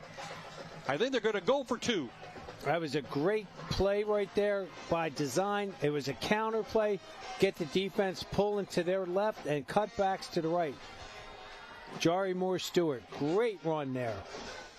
So it's a short field, 5 plays, 37 yards, goes the Panthers, and they're trying to get within 4. They're going to go for 2, and then we'll head down to Vince for our Figure Law Firm Scholar Athletes. I said this one is far from over, and we still have a whole quarter to play. So Brocious on the 2. It's going to roll, looking for anybody. Brocious uses the leg, finds someone, and it's caught. The PAT is good to Shane Fry, and that makes the score 26-23. Now, Vince, Scholar Athletes tonight. Thanks, Bob. Our 2 Scholar Athletes tonight, Danny Dow for Loyalsock, and our first non-football player for Bloomsburg, we got Mark Alexi Dobbins. We'll start with Dow. Apart from what we've seen tonight, which has been an excellent performance for this Loyalsock team, he's been an all-conference quarterback, he's an honor roll student, and he's a member of the student-run Mental Health Support Club. As for Dobbins, he's a captain of the soccer team and the first singles player for the men's tennis team. As well, he's the president of the Bloomsburg High School Technology Student Association and is a member of the National Honor Society. Just a reminder that both of these gentlemen at the end of the year, as well as all of our other Scholar Athletes, eligible for a $5,000 scholarship. Thank you, Vince. Enjoy the show down there, because I think this one's coming down to the wire. It's down to a field goal, so Bloomsburg's battle all the way back. Not surprisingly, after they trailed at the half. Not at all. In the previous 2 games, they've done the same thing. They've battled back, just keep chipping away, and they're doing a tremendous job right now. And I think right now, folks, buckle up. This is going to get good now. 4th quarter. So Mosteller has it teed up. We are all set to go. Thomas back to receive. Coates back there as well. He's moving them up. So the Bat Fitter kickoff is all set here at Panther Stadium. The Bloomsburg Fair is going on down the block, but I don't think there's anything much more exciting here than being at this high school football game here tonight. Line drive kick. Coates from his 20. Number 5 shooting through. Finally taken down up past the 35 to the 44-yard line. So both teams have had excellent field position tonight on both sides. It's nice to be able to start from midfield as opposed deep in your end zone. So now, again, Coates, Bob, if you told me this kid's been playing running back for a couple years, I'd say, yeah, you can see that. But to be converted at the beginning of the season from wide receiver role to a running back role, great job. Yeah, because of injuries in the backfield. Could you imagine if they had the other guys and had Coates on the outside? What a threat. But he's doing what he needs to do to get the Lancers where they got to go. 9 men in the box. They're expecting the run, and they get it. Bloomsburg's selling out. Coates in the backfield. Loss of about a yard. Shane Fry on that. Zane Thomas on that. Bryce Moore plugging up inside. No gain on the play, I should say, but you can see, Coach, everyone's up at least 2 yards from the ball. They are, because they're not respecting their passing game at all from Loyalsock at this point. I understand Coach is a really good running back, and I've been singing his praises all night, but you've got to be able to play some defense, pass defense. On the comeback, that is Thomas. Minimal gain for Thomas. Bryce Moore on the stop. First hit and then cleaned up by Wyatt Schrader out there, number 30. This is going to be One up front, Coach. You think tonight? I mean, it's going to come down to the offense and defensive lines for both teams, where 90% of these guys go both ways. And again, Loyalsock, you would think right now, would be established that line of scrimmage. They have a 20-pound difference across the board. Dow back, rolling, going to pull it down. He's got running room. Dow still on his feet. Another missed tackle. It's a Moravia held first down inside Panther territory. What a scamper of 14 yards for Danny Dow. But what a great job. He rolls to his left, then he said, you know what, I'm taking this guy all the way. He's doing his best down. Wyatt Brocious impersonation, right? Yes, he is right now. They've reversed roles. Both teams unable to stop the opposing quarterback on the ground. Drive continues. Coates, he can break one at any time, breaks a couple tackles. Thomas had him. Let him fall forward. Gain of 4, maybe 5. You'll see just outside zone power. You see kicking out right there. And Coach, what I like is that he gets in there. And you would think a receiver, and again, I keep harping on this, folks, you would think a receiver doesn't like to get hit. They don't like to go inside. And Coach, he's shaking that stereotype right now.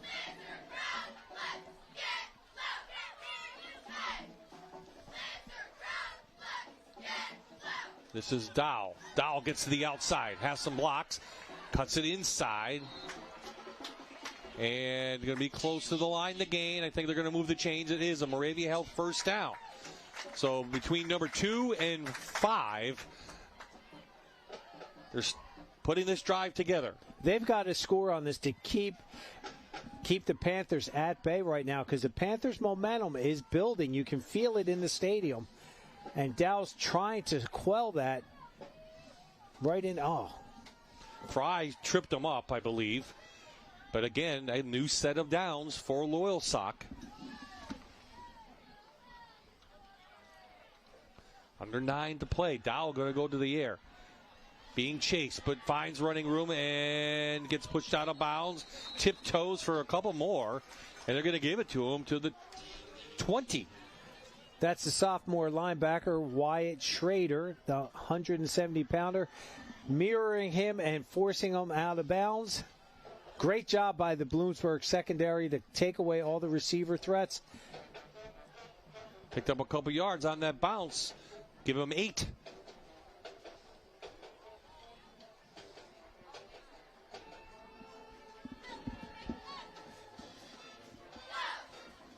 I don't want to put the jinx on, but I don't believe Loyalsock has a turnover tonight, Coach. Oh, there's the whamma jamma. There's the put jamma. It on it. I'm just saying, Dow slides down. No flag, but it is a Moravia Health first down. Well, that was a little quarterback love right there. Broche is coming up and respecting, Danny Dow respecting how tough he is slid.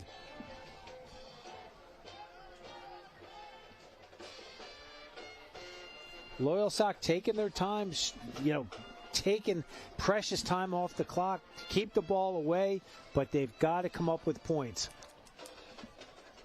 The play clocks are not working. Inside Coates. Bloomsburg is there, but he rolls forward for a couple.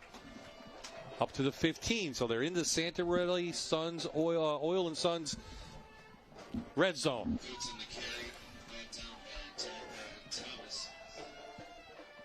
Coach does a nice job. When he's going to get hit, he spins and he puts his back parallel with the ground, so when they tackle him, he's actually getting thrown for an extra yard or 2. He's stretching out now. So they're going to eat up the whole 25 seconds, the best they can. And they're going to be looking at that official straight across from the quarterback. You see him to the left of your screen. Now he's right there. He has his hand up. That's the 5. So Dow. Bloomsburg's there, though. They knew that was coming. Catullus there. And Fry doing a nice job from his linebacker. So loss of 2, 3rd and long facing Loyalsock, but they are in field goal range. They are. And again, right there, Connor Talman, he was pulling on that, but he didn't pick anybody up. And, you see a big red jersey, you would think you're like a bull. You would go crazy on it. Biggest third down of the night for both teams.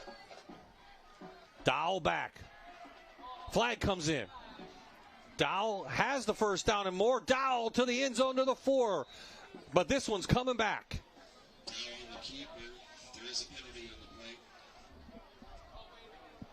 Or is he didn't throw it. He waved it off. Get back. Well, he waved it off. So what a play. Coach Gokut cannot believe it. Live it on the sidelines.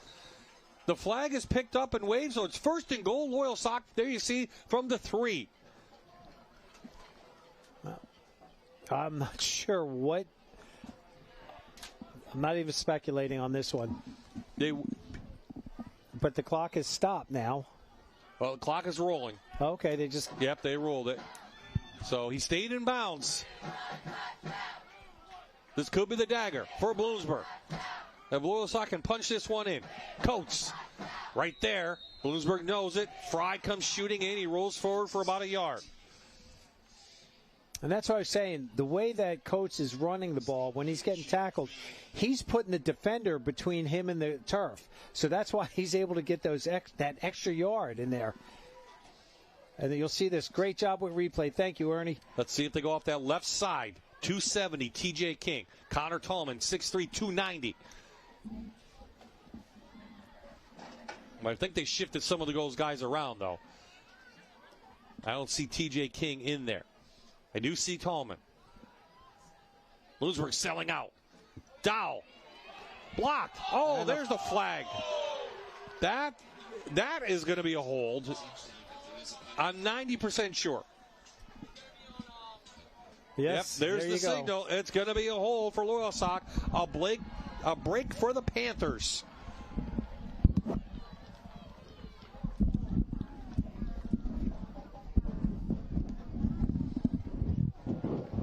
Well, we saw. You can see it out there. It was called, and now Loyalsock going to be back off to the 11. Well, there's been a lot of flags tonight. That could be the biggest. We'll see. Stops the clock. Brings up second down and goal from the 10. The 11, I should say. Dowell has room, has blockers. Dowell again. It's a Reaper's Revenge touchdown. Danny Dowell feeling it here tonight. Bob, you said it once. You said it at least a half dozen times tonight that Loyalsock has Bloomsburg's number. And the number tonight is number 2. And we see that with Denny Dowell. Great job in there. A little love to the camera there. I think that's our cameraman Jake up there.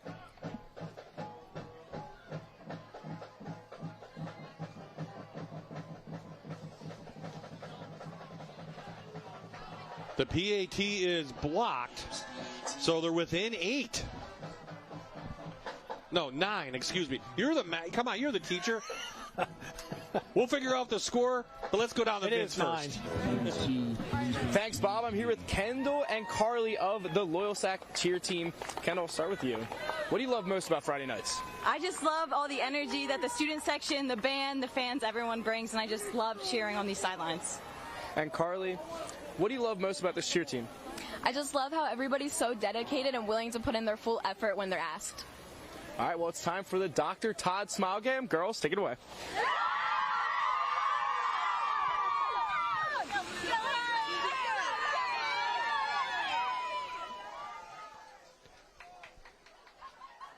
"12 plays, 57 yards. The drive of the year for Loyalsock extends the lead, and we are right, 9. You're the teacher. Yep, 9 points. And 9 points.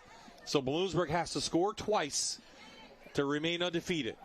Bob, we've been together for 8 years calling these games, and I always say special teams, special teams. Right now, both teams on special teams are going to be working on their backsides off this week, figuring out what went wrong, where the leakage is coming from, and how can we address that. Loyalsock looking for their third straight win. Bloomsburg trying to remain undefeated. FNR number 6. Boyer teed up again, little squibber. That's a live Still ball. Still a live ball, yep. Weeded, weaving, and finally brought down. Okay, here's our schedule the rest of the year. We're going to be back up in District 2 next week, and we'll have Lakeland at Dunmore, both teams winning tonight. Trail and Carbondale, our first trip up to the Pioneer City on October 3rd, and then Hazleton and Pittston on the 10th. Well, let's see. Pittston, 28-28, deadlocked with Dallas right now. Trail, 49, Mid-Valley, 27, final game. Carbondale lost to Dunmore, 43-14. Brocious back. His team trailing. Thomas, Jeremiah Johnson. The big sack on number 1. What a great job, Jeremiah Johnson, on that. His fourth sack of the year. He ended up beating the guard with the pressure. He was squeezing down, came through the gap, and then drops him for a sack. Brocious. Loyalsock keying on him. Really a minimal gain on that. So it brings up 3rd and long now. Here in 2-down territory, under 5 to play. Wouldn't you think? Well, you have to at this point. Loyalsock did a great job with that last drive. They took almost 5 minutes off the clock themselves. So time is of the essence right now for the Panthers. Bloomsburg going to head to Midwest next week in another Division III PHAC game. Brocious underneath. Pressure again. He's taken down. With number 45, Noah Soha, 6 foot, 180-pound junior. Second sack of the night, and it's 4th and long, and timeout on the field. We'll take a timeout ourselves. Loyalsock trying to lock this one down and pull off the upset here in Bloomsburg.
We'll see if we can look at this play again. 4th down and 22 while we were in break. Don't have it. So a win incomplete, and Loyalsock holds, and they'll take over on downs. It was a pass downfield, and Brocious didn't have anybody to go to. Again, another win for the Loyalsock secondary, who's done a fantastic job tonight against this Panther offense. They really have. They shut them down cold this evening. Whatever recipe Coach Van Fleet had in his playbook for the Panthers tonight worked very well for them. The game has been close, especially the second half. The Panthers have been fighting, which Coach Kohut does with his players. Never say die. Coates taken down quickly. Schrader in the backfield.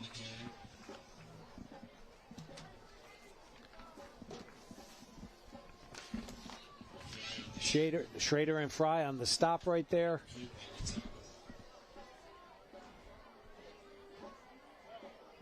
I was talking with the offensive line, defensive line coach from Coach Ken from Loyalsock, and I said, how did the week of practice go? And he said, very well. I said, how do you feel? And he just had the Cheshire Cat smile on his face. He says, we got this. So they're inside the red zone again. Bloomsburg pressing with 9. Brocious and company there on Dow.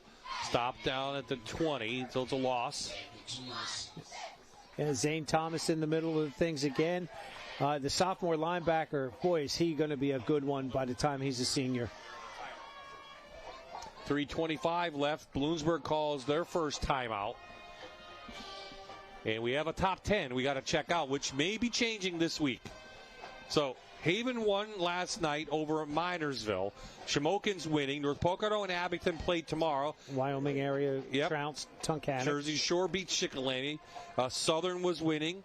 Trail won, and Berwick won. Yes. So what are we looking at? We're looking at a possible Bloomsburg loss and maybe a Mifflinburg coming in. We'll check on their score. And North Pocono and Abington, again, battling out tomorrow at the pit up in District 2.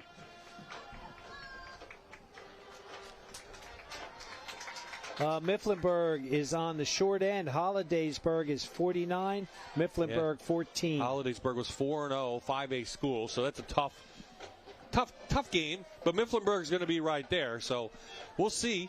Coach and I will figure it out. But it's been tough this year finding the top 10 because there's a lot of parity and some of these schools that are playing well this year. They really are. And again, Hollidaysburg being a bigger school than Mifflinburg, even though they get a loss, they kind of, at the end of the season, get those power points in there. Yeah. Berwick won tonight again to stay undefeated, 56-19 over Hanover. So after the timeout, Loyalsock, 3rd down and short. They're going to try and pass it. And they do. They get it out to Coates, and Coates going to be short by a yard of a first, I believe.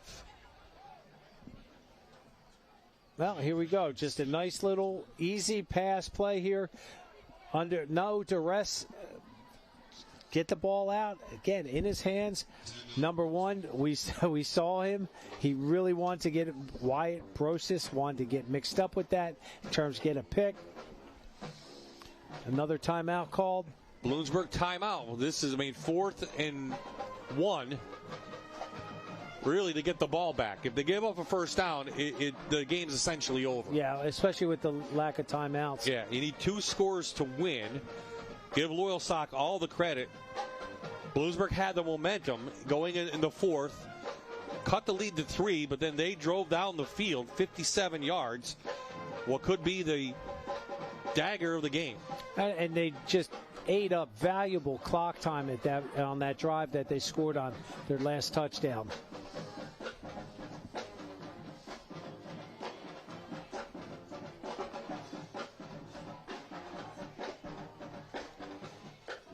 So, a great high school game here.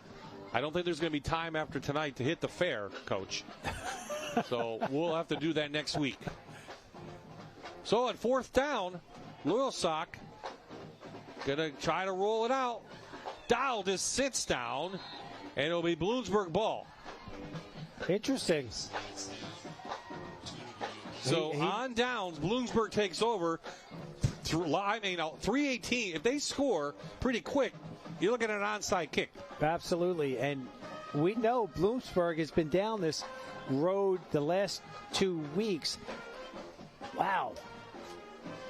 So they give up basically the 4th down.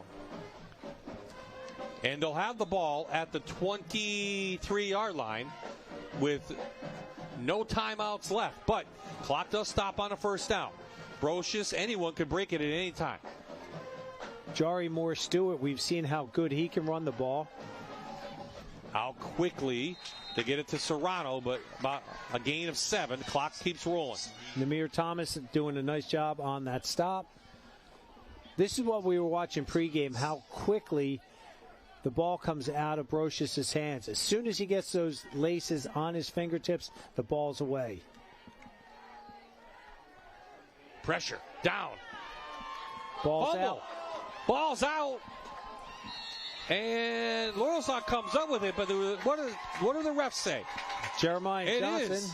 Brocious fumbles his third turnover tonight, and the big guy, Jeremiah Johnson, the senior, comes up with the first turnover of the fourth quarter. Just good pressure, four-man pressure. Squeezed it out. They just came inside, and as he's hit him, he punched the ball out, and then he recovers it. It's been the pressure all night from the front four of Loyalsock that has really disturbed Wyatt Brocious and this offense. And a 21-pound difference on those four guys versus the five guys. So Lancers are going to roll this one out. No timeouts left. They're going to head to Lewisburg on a 3-game winning streak, while Bloomsburg is going to drop their first loss of the year. And again, they've lost 9 out of 10 of Bloomsburg to Loyalsock. So when there's one team that has your number, they really have your number, don't they? They really did. They were coming in here. I think Loyalsock came in going, yeah, we've beaten these guys. We're going to do it again. Yeah. And again, we talked about this at the beginning of the game. A junior, a sophomore, a junior, a freshman for Bloomsburg's offensive line going against 3 seniors and a junior. So that experience from that defensive line has paid huge dividends for Coach Van Fleet and the Lancers this evening. Bloomsburg player is down. That's why the stoppage here. Cramping. I didn't get a number.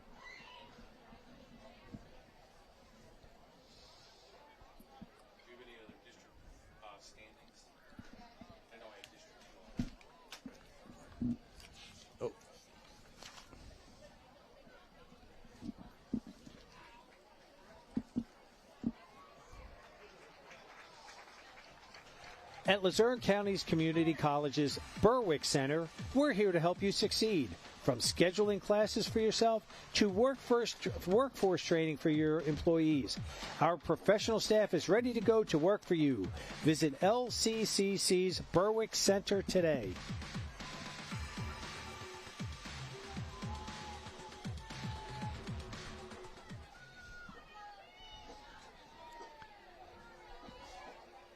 So this will be our only trip to District 4 in the regular season. So, again, we looked at AA, look at 3A, getting Mifflinburg with the loss tonight. Montoursville won. And then it's a host of other play. Danville's playing much better after starting the season 0-3. They beat Milton tonight. So they're right there. So that's why I think it's wide open. Mifflinburg is the favorite. They are at this point. They crushed Montoursville last week. So yes. So they're just... Whoa!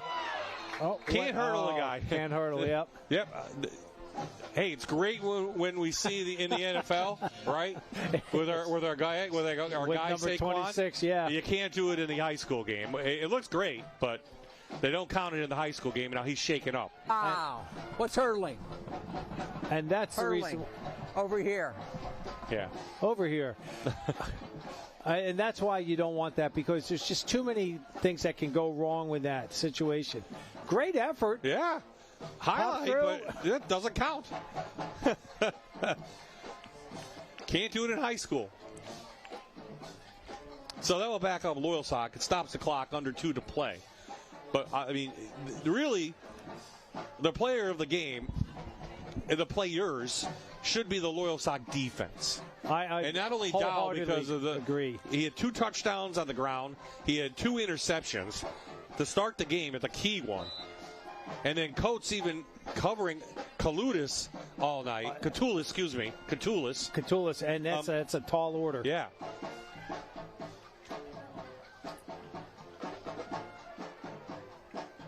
But we knew it would be a wild game. Long, we didn't know. Coach just goes right down. Well, at this time, all you're going to do is just grind this out. You don't want anybody getting hurt, because they got to start thinking about next week already. Short memory. They're going to learn from this experience here. Special teams. Both teams are going to have to work on those, especially the extra points. Pittston came back and beat Dallas 36-35. Wow. Coach Russick's having a great year up there at Pittston. But Dallas has really turned it around as well. Would they start 0-3 as well? 0-3, and they got their first win. They beat win. Wilkes-Barre last week and now took Pittston all the way down. Dow, minimal gain, just takes a seat, going to roll out the clock here. Bloomsburg cannot stop it. I will mention a score because this team may be going back into the top 10. The defending state champs, Troy, 44-0 win over Towanda.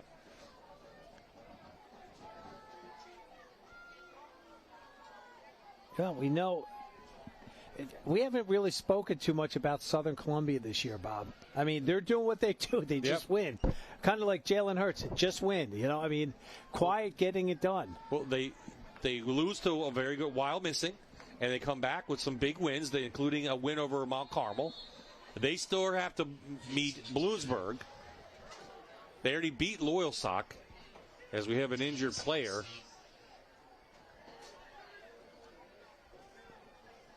Number 19. Meacham.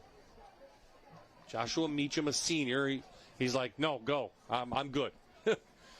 You're not taking me out of the game, Coach. No. 20 seconds left. So that was fourth down. Bloomsburg gets the ball back on that fourth down with 20 seconds left, trailing by 9.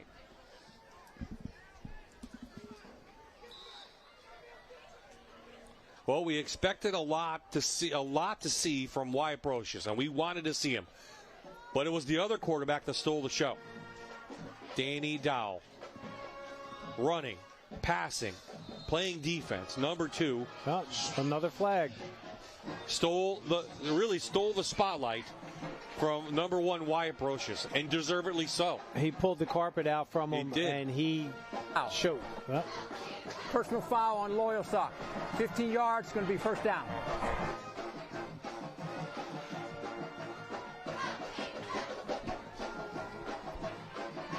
Well, another personal foul, and they've got to be careful because if it's a second one on, and again, he didn't give us any numbers, so that makes it difficult to figure out who it was on.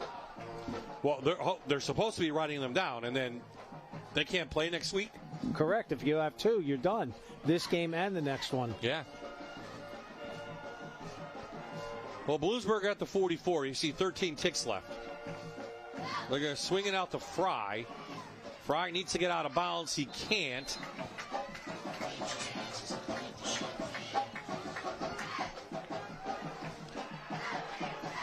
They'll stop the clock to move the chains. And there they roll it, and that will do it. Loyalsock comes in to Panther Stadium and once again finds a way to beat Bloomsburg.